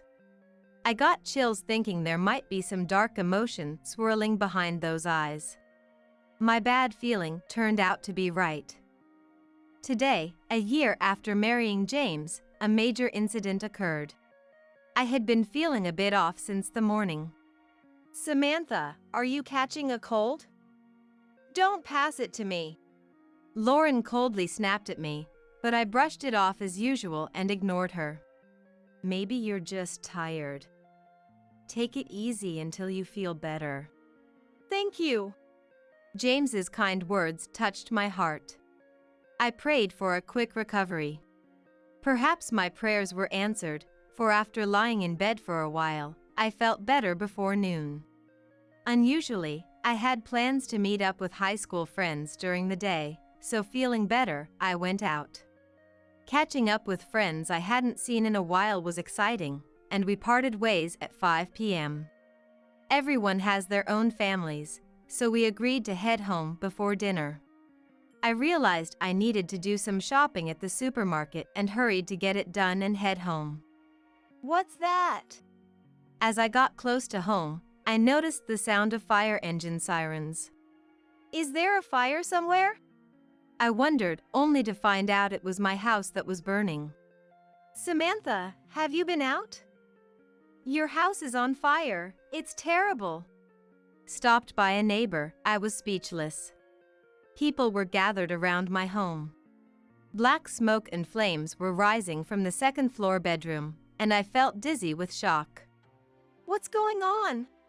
I frantically tried to contact James, thinking he might be at work, unaware of anything. I also needed to contact Lauren. I tried calling James first, but he didn't answer. He must be busy with work. It's unfortunate, but I had no choice. I was about to call Lauren when my phone rang. It's time. My mobile phone announced an incoming call. Seeing Lauren's name, I hastily answered. Lauren, something terrible has happened. I had to inform Lauren of the emergency right away. Oh, I heard. A fire, right? Eh? You know about it? Lauren somehow knew about the fire, which saved me the trouble of explaining, but I couldn't help but wonder. Looks like a nasty burn on the face might make Dad hate you, Lauren said with a nasty laugh, uttering something horrendous. Burns? What does she mean? I responded immediately. Eh? I was out and am unharmed though? Huh? This time, Lauren sounded foolish over the phone. Me, burned? What do you know? Could it be? I realized Lauren's intentions and felt a chill down my spine. Pretending won't help. I don't want to meet you with your face burned. Just divorced Dad already. Thinking I was pretending, she started making selfish demands. I realized then that Lauren had plotted and executed various schemes. Unforgivable. To do all this and not show any remorse.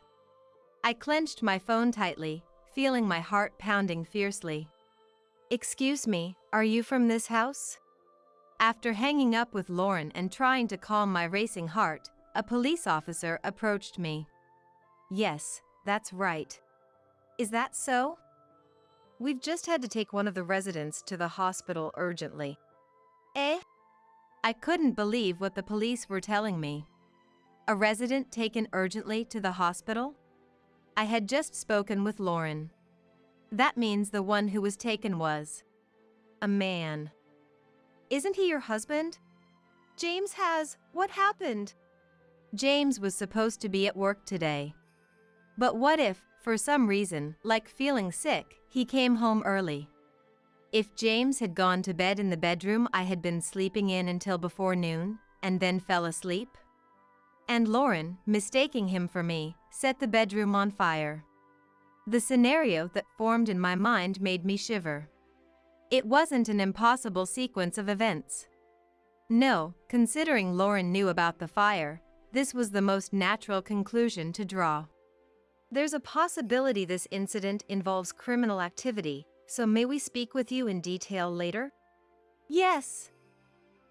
Which hospital is my husband in? We've been informed he's at the City General Hospital.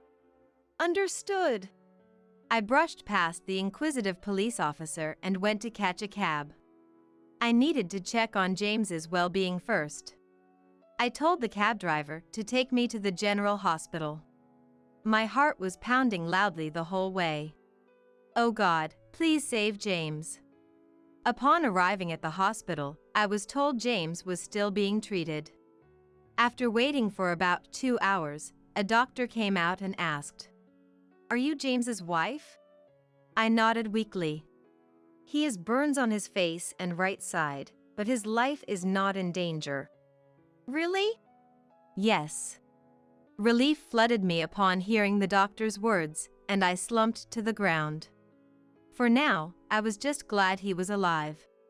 I had planned to wait in James's room until he regained consciousness, but I ended up falling asleep without realizing it. Samantha. I woke up to my name being called. In front of me was James, wrapped in bandages. I glanced at the clock. It was 9 p.m. Surprisingly, I had only slept for about an hour. James, I'm so glad you're safe. I couldn't find any other words to say, just relieved that James was alive. Today, I felt sick at work, came home to sleep, and when I woke up, I smelled something burning and saw flames in the room.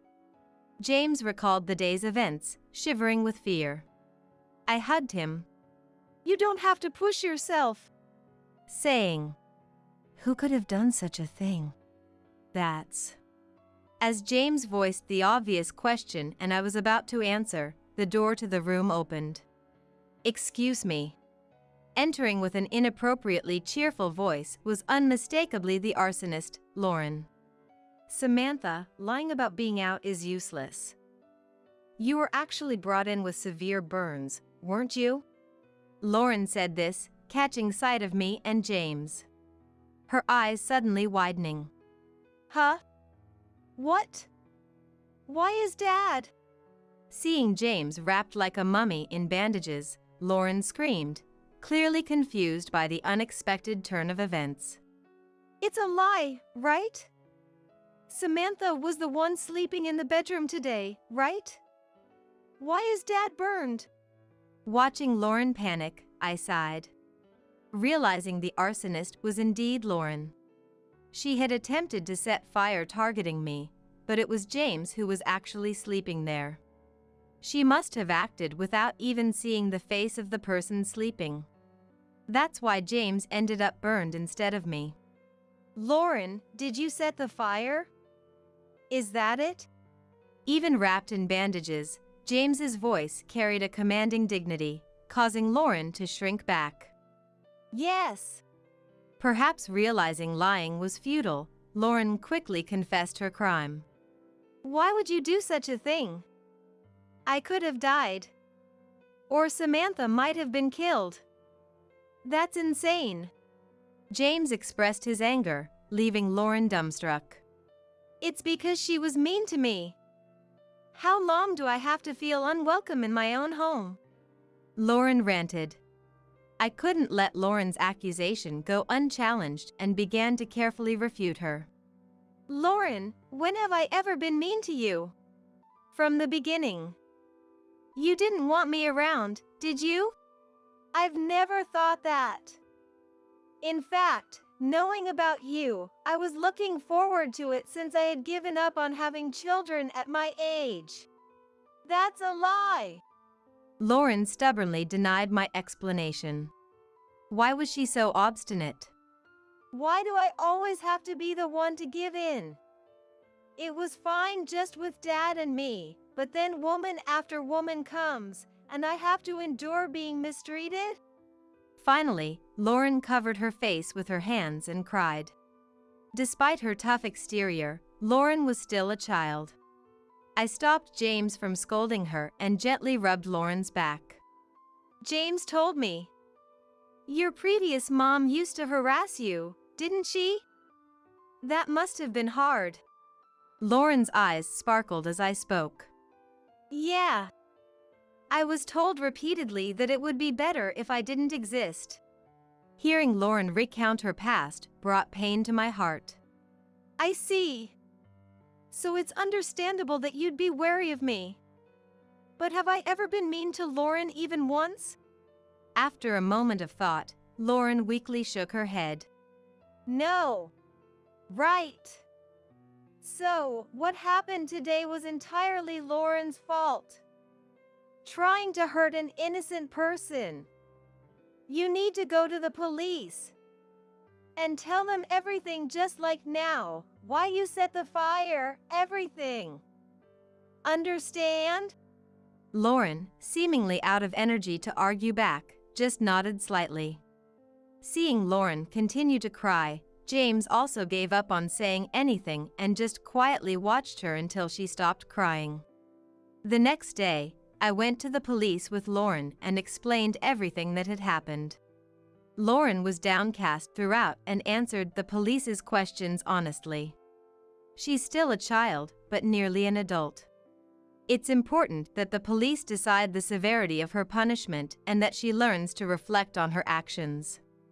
Though I couldn't forgive the harassment Lauren had done to me until now, I thought it would gradually be cleansed away if she received proper legal judgment.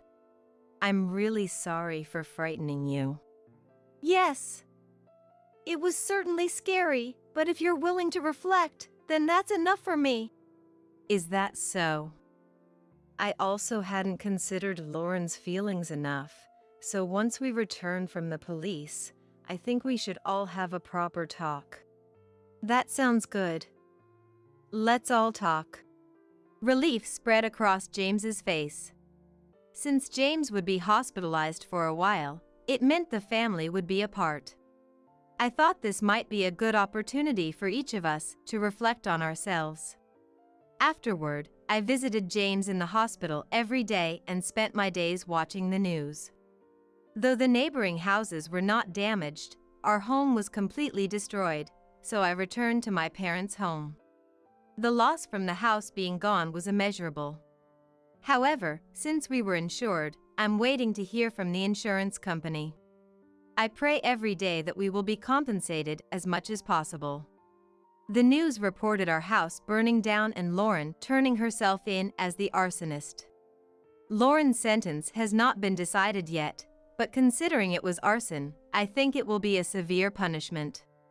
I don't know if the fact that Lauren was harassed by the former wife and was under stress will be taken into account, but I hope Lauren receives the appropriate punishment. After that, I want to start over as a family again. I'm able to think that now. I decided to work part-time because staying at home all the time makes me feel depressed. I'm an assistant staff at a local childcare center. I'm often overwhelmed by the children's free-spirited nature, but I enjoy working there. The children who happily jump into their parents' arms when picked up are truly adorable. I wonder if a time will come when I, James, and Lauren can live happily together. With that in mind, I'm motivated to do my best in my current job. Please, help me. The voice of Mia on the phone was so frantic that I had never heard. She was supposed to be on a plane to Hawaii with Ethan by now. Was there some kind of trouble? I braced myself. Our house. Our house. What? Our house? Mia wasn't on the plane. Learning the truth, I resolved to send Ethan, who had been missing, to hell. I'm Lily, a 32-year-old corporate employee at a major trading company. My husband Ethan is a year younger than me, and we got married 3 years ago. He works for a big corporation too, and is quite handsome by any standard. I didn't choose him for his looks or salary, but he's been nothing short of perfect as a spouse. I've been happy we married early. Our marriage was smooth sailing, but then, out of nowhere, Ethan quit his job recently. According to him, he couldn't give up his dream of becoming a writer and needed to submit lots of manuscripts for competitions to debut. I told him, "You can write after work on weekdays or on weekends." But my words fell on deaf ears. Instead of focusing on his health after quitting, he's been mostly sleeping at home, almost like he's unemployed. Hey, if you're going to be at home, at least do some housework. If I do the housework, I'll have no time to write my manuscript. You're just sleeping all day anyway. I was fed up with this repetitive argument. Not working, not doing house chores, just sleeping. My patience with Ethan was wearing thin, and I started considering divorce. But thinking about my good income, Ethan's remaining savings, and most of all, Mia, Ethan's mother, who was overjoyed about our marriage, made it hard to take that step. Mia raised Ethan alone and dotes on him as he has no siblings.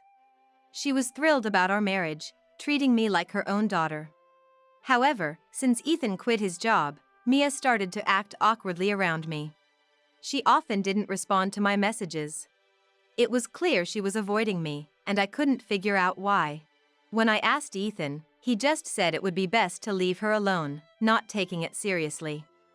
Gradually, I too started to dread contacting her, deciding to just observe as he suggested. At least do the house chores if you're not working. I'm doing all the work and house chores, while you just sleep all day. That day, my anger finally erupted. Ethan was talking about a deadline for some competition, but he wasn't acting like it. He complained about me being slow to prepare lunch while I was working remotely. I couldn't stay silent after that. It turned into a fierce argument. You're always working too, never make a decent meal. What, should I just not eat? Your lazy behavior without working is only possible because I'm out there earning our living expenses, right? Your savings hardly make a dent in our costs. Being called out for not working and being supported by me, Ethan's face turned red with embarrassment and he started shaking. I thought if he got violent, I'd leave the house right away, but thankfully, that worst-case scenario was avoided. Without saying a word, Ethan stormed out of the house. Watching him leave in his casual clothes, with just his mobile phone and wallet, making deliberately loud footsteps, I felt like I was looking at a petulant child. The only place he could go in that getup would be his parents' house. I thought of warning Mia in advance about Ethan possibly causing trouble, but, as usual, she didn't answer her phone. He sneaked back home later that night, but from that day on, our conversations dwindled, and he started avoiding me, going out more frequently. For an unemployed Ethan, his destinations were limited, usually his parents' house, and sometimes I'd find receipts from internet cafes. I tried to initiate conversations several times, but each time, he would escape to his room or just leave the house. I gave up on repairing our relationship and started preparing for a divorce. I thought it best to inform Mia about the divorce. I sent texts and made calls, but got no response. Even when I asked Ethan that something might have happened to her, he just said she was fine. Considering how often he visited his parents' house, I believed him, but I started doubting his whereabouts. I could just ask Mia how often he visits her, but I couldn't get in touch with her. I thought about investigating his whereabouts myself, but with work and household chores, I didn't have the time or energy. Returning home after a late-night overtime shift, I found him fiddling with something in front of the closet. What are you doing up so late? Welcome back. Actually, I'm planning to take Mom to Hawaii tomorrow, just packing for the trip. Tomorrow? That's quite sudden. Unconcerned by my surprise, he happily packed the luggage. I knew Mia always wanted to go on a trip. After Ethan's father passed away when Ethan was young, Mia devoted herself to working and raising him alone. She rarely even went to the department store, let alone on trips. I remember her saying that with a wistful smile. This month, Mom turns 60, so I thought I'd fulfill her long-standing dream. Mia's turning 60 already. Yeah, that's why I've been working part-time lately, saving up money for this. But there's a bit of a problem. He looked up at me. I've got enough for Mom's part of the trip, but I'm short for my half. I've been saving, but it's not enough. So, I was wondering, Lily, could you help out a bit? Is that okay? He looked at me with a pleading expression, radiating charm as if refusing him would be unthinkable. So, you're saying I should pay for your part?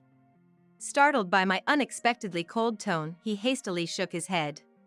No. Just lend me the money. I'll pay it back after the trip. And you're not going to fail to pay me back because you can't find a job, right?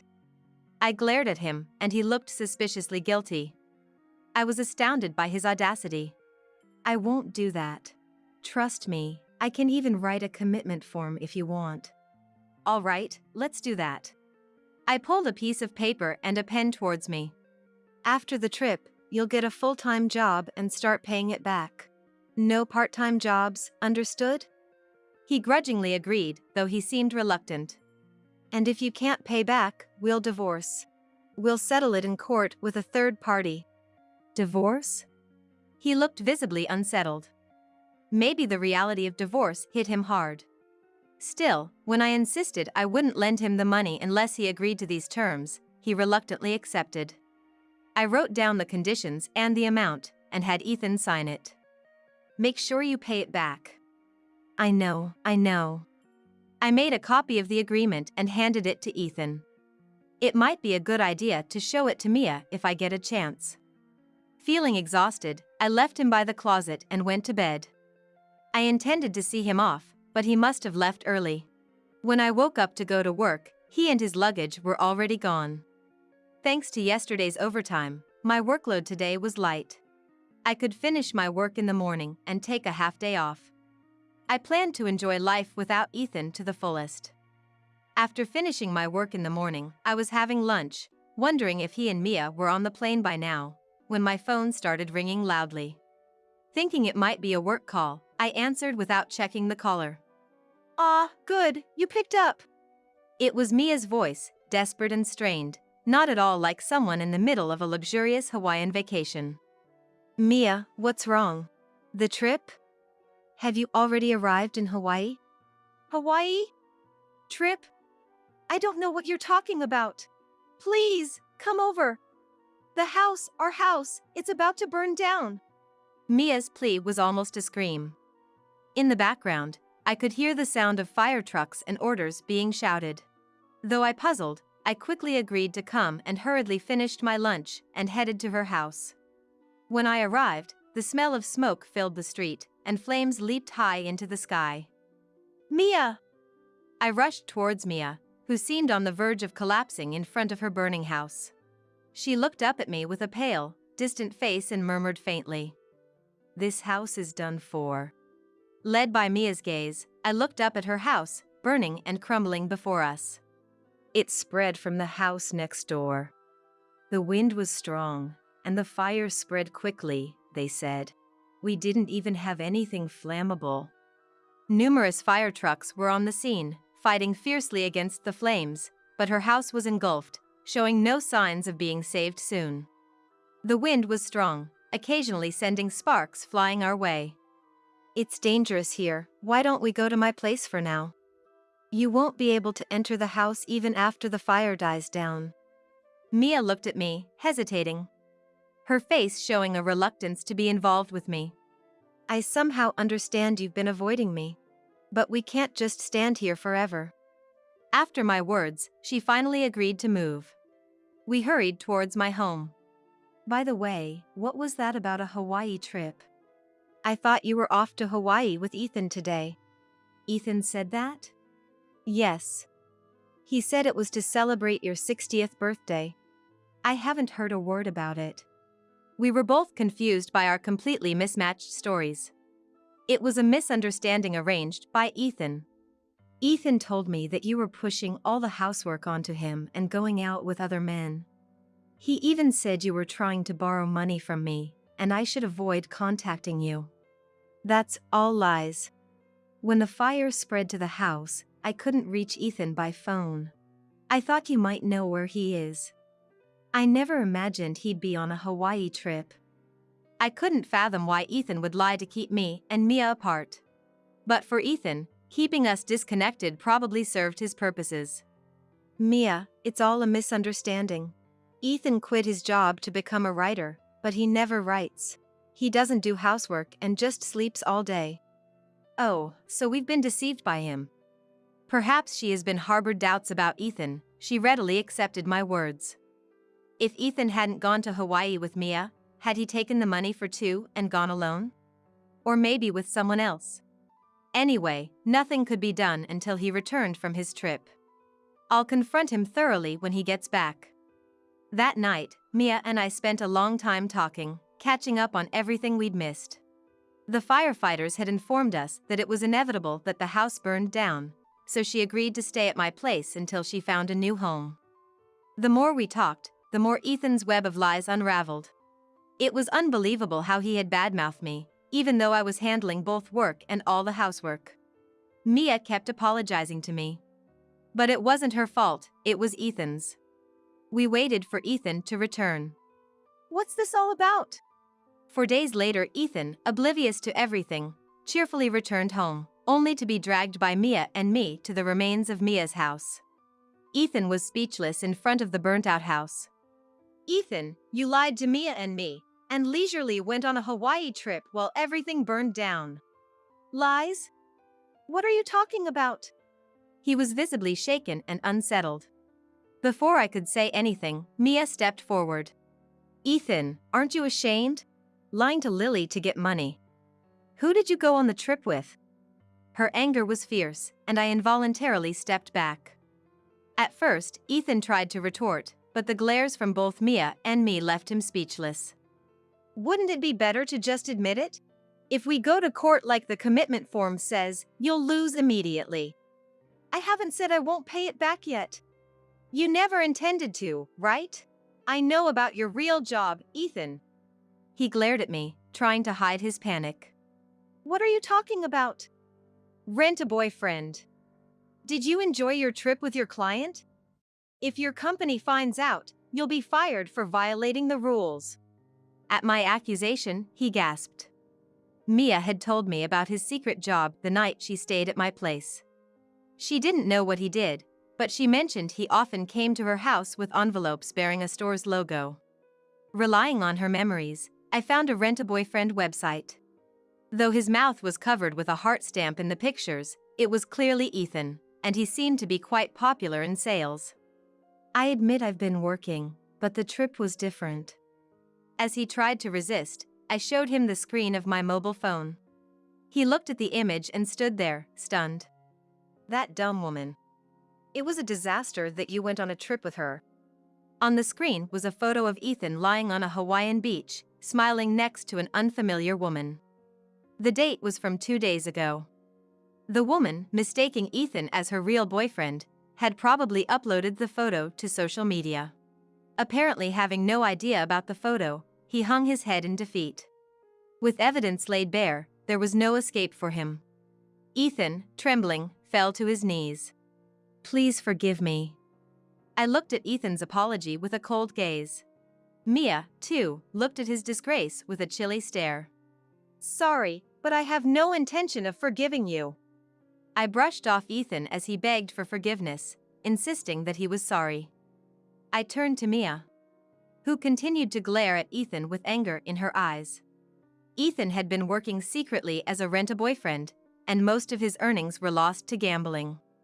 I confronted Ethan about his secret purchases of lottery tickets after he promised to work harder, and I decided to file for divorce.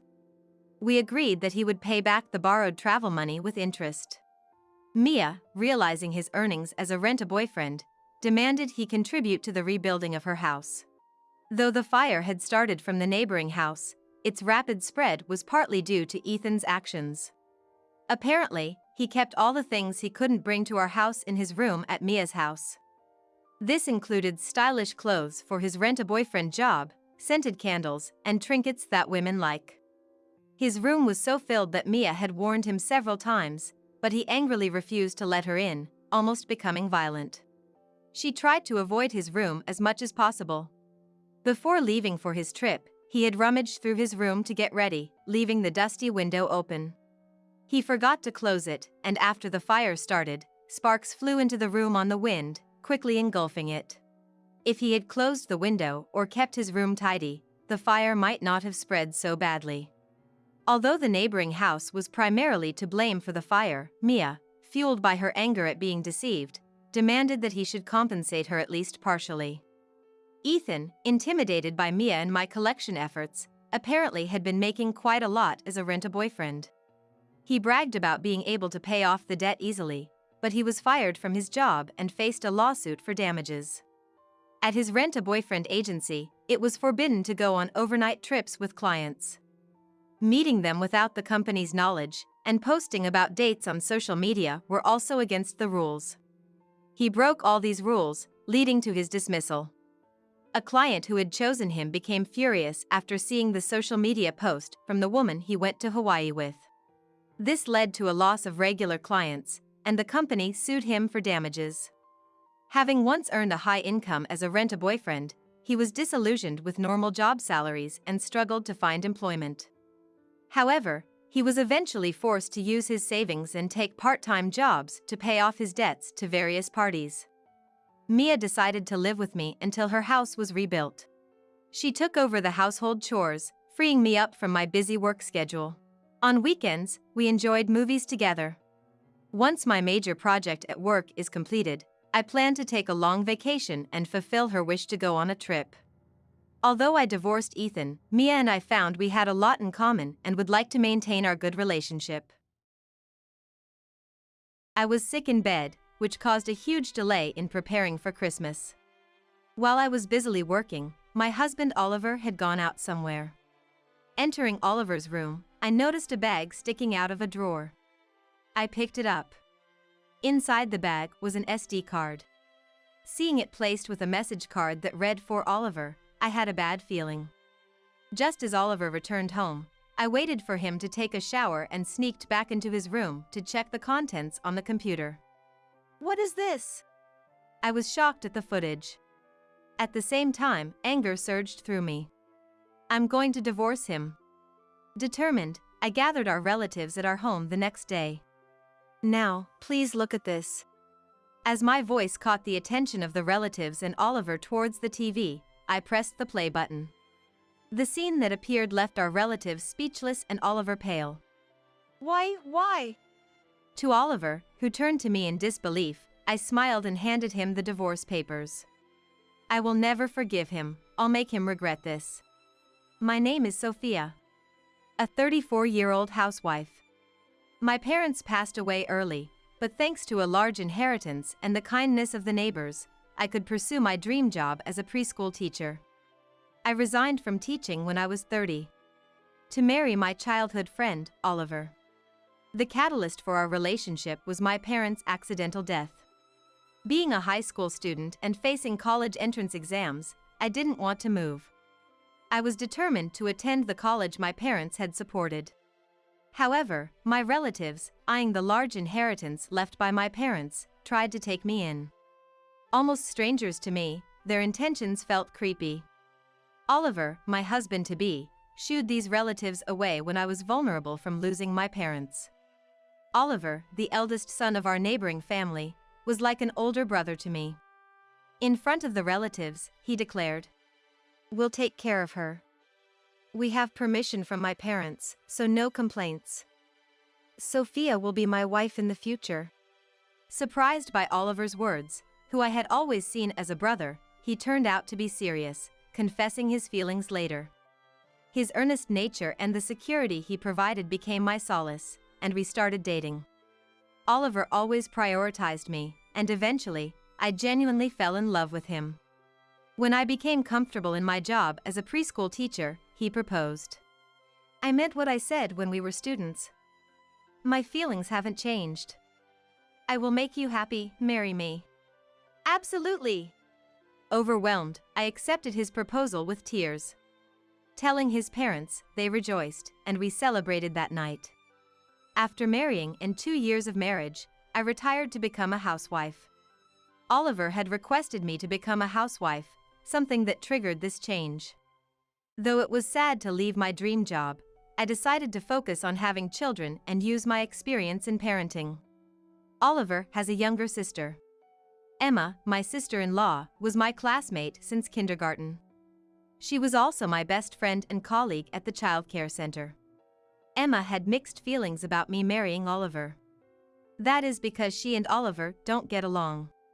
Oliver has always been kind to you, but unreasonable to me. Really? Absolutely. I often listened without arguing, as Emma insisted. According to Emma, she was delighted to have me as a relative. But not as Oliver's wife. Pretending to lament, she often complained about marrying her disliked brother. From my perspective, though Oliver might be somewhat cold to Emma, it was clear they were still connected by blood. However, Emma didn't seem to think so, often showing dissatisfaction when I suggested this. Sophia, you say that because you don't know Oliver's true face. I wonder. I always responded, doubting Emma's claims. Looking back, I regret not paying more attention, but at that time, I thought it was just sibling dynamics. But even after 5 years of marriage, we didn't have any children. Then, I noticed a gradual change in Oliver's attitude. At first, he complained about our housework being split equally since I became a housewife, and soon, I was doing 90% of it. Without kids and just relaxing at home all day, you could at least do a bit more housework, right? These unkind words, something the old Oliver would never say, hurt me, but I accepted them as my duty as a housewife. From there, Oliver started to push more household responsibilities on me, citing my role as a housewife. One day, while visiting my in-laws, Oliver suddenly started belittling me, laughing. Sophia's cooking is just awful. And her cleaning is so sloppy, can't she do something about it? The living room fell silent, but Oliver didn't notice. In fact, he began to mock me even more. The laundry is also carelessly done. She hardly works at all for a housewife. I could feel Emma getting irritated beside me. Isabella, my mother-in-law, smiled, but her eyes weren't laughing. I had to say something. I might be a bit absent-minded at times, so maybe Oliver finds me lacking in some ways. But there's a way to say things. Emma glared at Oliver as she spoke. Oliver glared back, and the living room atmosphere turned tense. Then Lucas, as my father-in-law, began to speak calmly. A husband should help with his wife's shortcomings. Besides, Sophia always helps us out a lot.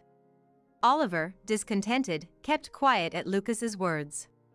Emma was still angry, but Isabella calmed her down. The mood was ruined because of Oliver's words. I tried to lighten the mood, clapping my hands and smiling. Hey! I made a cake, would you like to have some? Sophia's cakes are delicious. I'm so happy, let's eat. Emma's mood brightened instantly, and I felt relieved. Then Isabella, Emma, and I moved to the kitchen. Sorry about Oliver earlier. We know how hard you always work, Sophia. Don't push yourself too much. Isabella, thank you. Isabella's kind words almost brought me to tears. Returning to the living room, Oliver sat turned away, looking more upset than before. I brought the cake. I don't want it. But it's your favorite pumpkin cake. I said I don't want it. As Oliver yelled, the plate with the cake disappeared from my hands. Looking down, the smashed cake was stuck to the floor. Oliver! Apologize to Sophia! It's her fault for forcing it on me. Oliver, though looking confused, refused to apologize to me. I was a little saddened. He used to apologize immediately in the past. That's awful. Sophia, you should divorce him. What? Don't be ridiculous. It's not your decision to make. Emma and Oliver started bickering, ignoring me, and their argument heated up. Unlovable women can't get married. When I get married is none of your business. I desperately tried to calm down the shouting Emma. Oliver, looking at us in disdain, laughed and left, saying he was going out for a drink. Oliver's been going out a lot lately. Yeah, he never tells me where he's going. Don't worry too much, I'll ask around too. I thanked the ever-kind Isabella.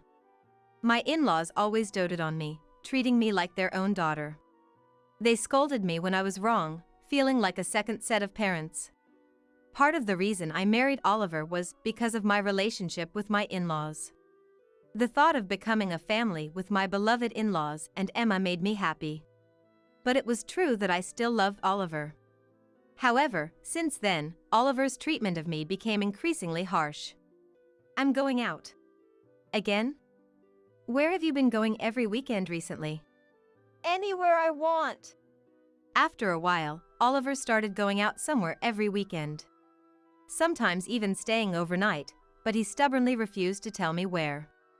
Moreover, he was always angry, and our usual conversations diminished. I once asked if I had done something wrong. But I never got a satisfying answer. Amidst this, as Christmas approached, I fell ill. Isabella came to help at our house. It took about a week to fully recover, and I had to start preparing for Christmas slowly, dragging my heavy body around, since Oliver wouldn't help. I was sick in bed, which caused a huge delay in preparing for Christmas. While I was busily working, Oliver had gone out somewhere. Entering Oliver's room, I noticed a bag sticking out of a drawer. I picked it up. Inside the bag was an SD card. Seeing it with a message card that read "For Oliver," I had a bad feeling. Just as Oliver returned home, I waited for him to take a shower and sneaked back into his room to check the contents on the computer. What is this? I was speechless at the footage. At the same time, anger surged through me. I'm going to divorce him. Determined, I gathered our relatives at our in-laws' house the next day. Now, please look at this.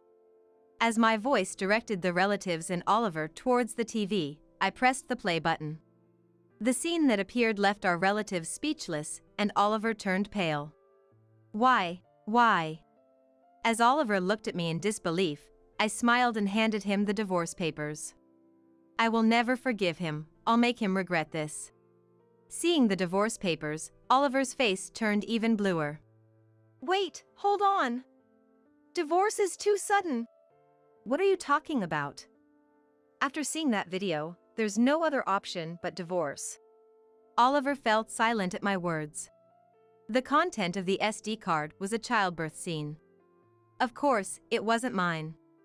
A young woman was struggling through labor. At first, I wondered why such a thing existed, but then I recognized the man beside the woman. It was unmistakably Oliver, stroking the woman's head and encouraging her. Keep going! I couldn't mistake Oliver's voice, having known him since childhood. This is... I was just standing in, it's not what you think. Don't lie to me. I turned up the volume on the TV. Then a conversation between the woman and Oliver filled the living room. Evelyn! It's almost time. Our child is about to be born. Oliver, yes, I'll keep going. After their conversation, a baby's cry could be heard. Then Oliver kissed the woman named Evelyn, thanking her repeatedly. You did great. You worked so hard. I did it for you, my love. I love you too. Oh, Evelyn. I can't wait to live with you and our child. Me either. After saying that and kissing again, the video stopped. The relatives in the living room were stunned, and my in-laws and Emma were visibly trembling with anger. Well, after watching this, no one would believe he was just standing in as a proxy. This is... I just got carried away, it was just an act of a father. Lucas is usually a calm person, suddenly stepped forward and slapped Oliver. Oliver held his cheek in shock. Lucas was a gentleman who only got angry when necessary, and had never resorted to physical action. Everyone was surprised by this. Do you understand what you're saying? Don't you feel sorry for Sophia? But this is... Even then, Oliver tried desperately to explain himself. Emma spoke up in a calm voice. I've always disliked you, but I thought I could maintain our relationship if you cherished my best friend. But someone who hurts my important friend can't be considered family. I'm cutting ties with you. At Emma's words, Oliver's face turned red with anger. You, a younger sister, are so presumptuous. If you want to cut ties, go ahead. It's a relief. Then I'll cut ties too. Eh? Oliver froze at Isabella's words, said with a smile. He tries to hide it, but Oliver is quite the mama's boy. I like Isabella too, so it never really bothered me, but to be honest, I didn't really like how he clung to her, even nearing 40. Oliver seemed bewildered by Isabella's declaration of cutting ties. But I'm the eldest son, right? Mom, you're joking about cutting ties, right? Do you think I'm someone who would joke in this situation? No. Isabella never lost her smile. That made it even scarier, and the whispering relatives straightened up and began listening quietly to her. Isabella continued in a calm and steady voice. Don't worry about us. After all, we have Sophia. If she remarries someone wonderful and has children, they will be our grandchildren. What? If she divorces, she's a stranger, right? Not just Isabella, but Lucas, Emma, and I all sighed heavily at Oliver's response. In fact, after marrying, I had been legally adopted by my in-laws. It wasn't necessary, but my own relatives, eyeing my parents' inheritance, often pressured me into an adoption agreement. Your parents' inheritance is yours to use as you wish. But to protect you from those relatives, why don't you consider being legally adopted by us?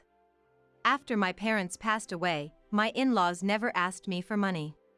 I had prepared tuition and living expenses from my inheritance and gave the living expenses to my in-laws. However, they didn't touch it, saying it was important money, and when I got a job, they even added a celebration gift and returned it to me.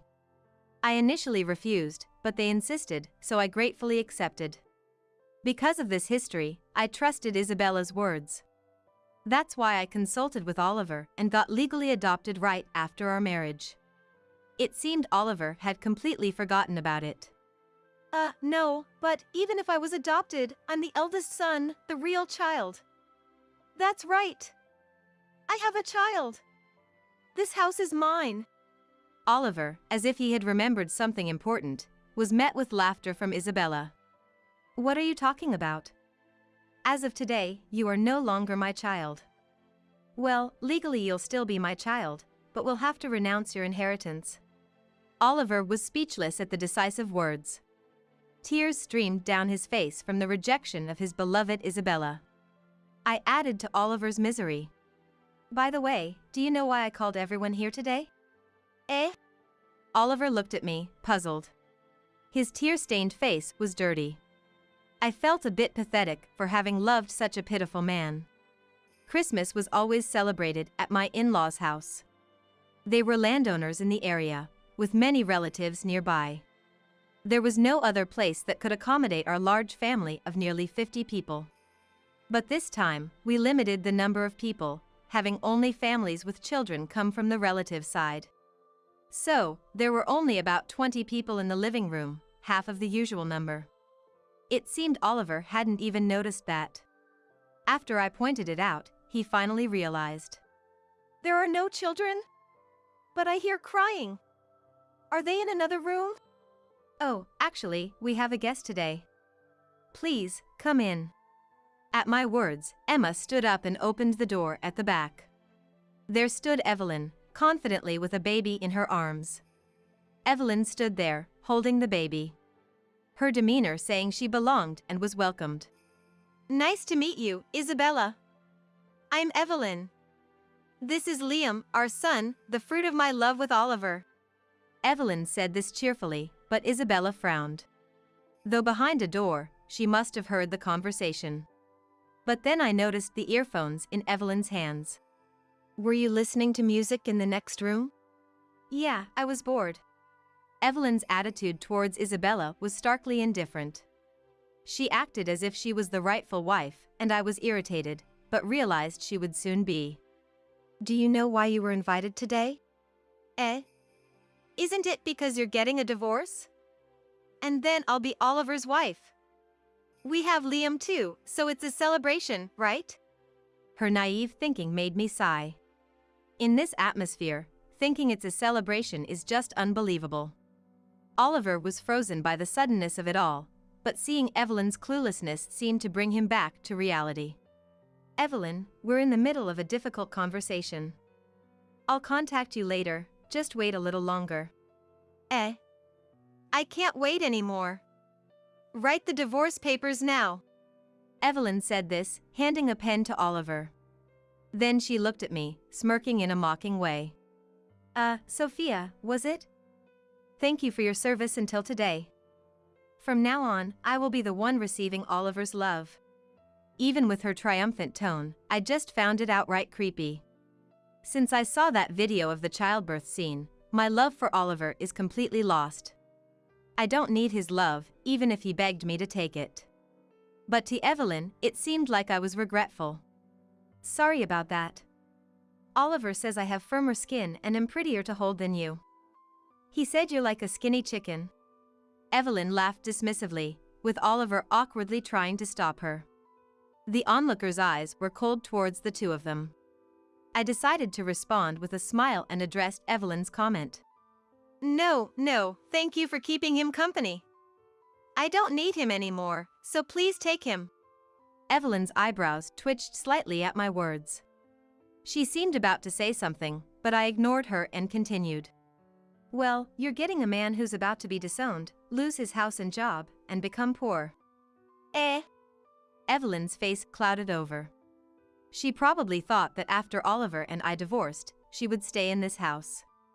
While thinking how she would have known otherwise if she had listened earlier, I continued to smile at Evelyn. Oliver, wait. Sophia's the one leaving, right? This is Oliver's house, right? I'm becoming your wife, right? You said I could be the housewife. Evelyn confronted Oliver. Oliver looked uncomfortable and avoided her gaze. Oliver, look at me. What are we going to do? I quit my job, remember? You said Liam could stay with Isabella and we'd live in luxury. Evelyn started to freak out, scratching her hair. Startled by her shouting, Liam also began to cry, his cries echoing in the living room. I reluctantly took Liam from Evelyn and held him. He must be about 4 months old, just starting to hold his head up, and he was very cute. When I gently rocked him, he calmed down and fell asleep again. Relieved, I noticed Evelyn glaring at me. Give him back. That's my and Oliver's child. The grandchild of this house. He just fell asleep, so please don't raise your voice. While I was speaking, Evelyn snatched Liam back from me and returned him to the baby carrier. Liam woke up for a moment, but fell asleep again as Evelyn rocked him. I looked at her, relieved. Evelyn was glaring at me as if I were her sworn enemy. You think you can just take Liam away? You're useless. A woman who can't get pregnant should leave this house. At Evelyn's words, I realized Oliver hadn't told her about that incident. It was about why I quit my job as a preschool teacher. Evelyn, didn't Oliver tell you why we didn't have children? I don't know. Isn't it because you're not loved? Evelyn said this, looking triumphant. As if she was superior as a woman. But that didn't matter to me. Oliver was pale-faced in the background, but I continued, revealing the truth. Oliver, I've always been unable to have children. Evelyn's momentum stopped abruptly, as if it were a lie. The surrounding relatives were also stunned. Actually, I quit my job after having a miscarriage. I wanted children so badly, I went for a checkup for the first time when I tried to conceive. Oliver also had tests done with me. The results showed no issues with me, but Oliver had a condition making it difficult for him to have children. It wasn't impossible, but a natural conception was highly unlikely. The pregnancy we had was a miracle, but it ended due to genetic issues. I was sad, but wanted to try again. Oliver felt the same, so we started fertility treatments. Fortunately, there was still plenty of inheritance left, so I quit my job on Oliver's suggestion, to focus on my health. However, we saw no success with the treatments, and when we started considering adoption, Oliver became reluctant. Looking back, he probably started his affair during our treatments, and Evelyn's pregnancy came to light around the time we talked about adoption. Evelyn turned pale upon hearing this and looked at Oliver.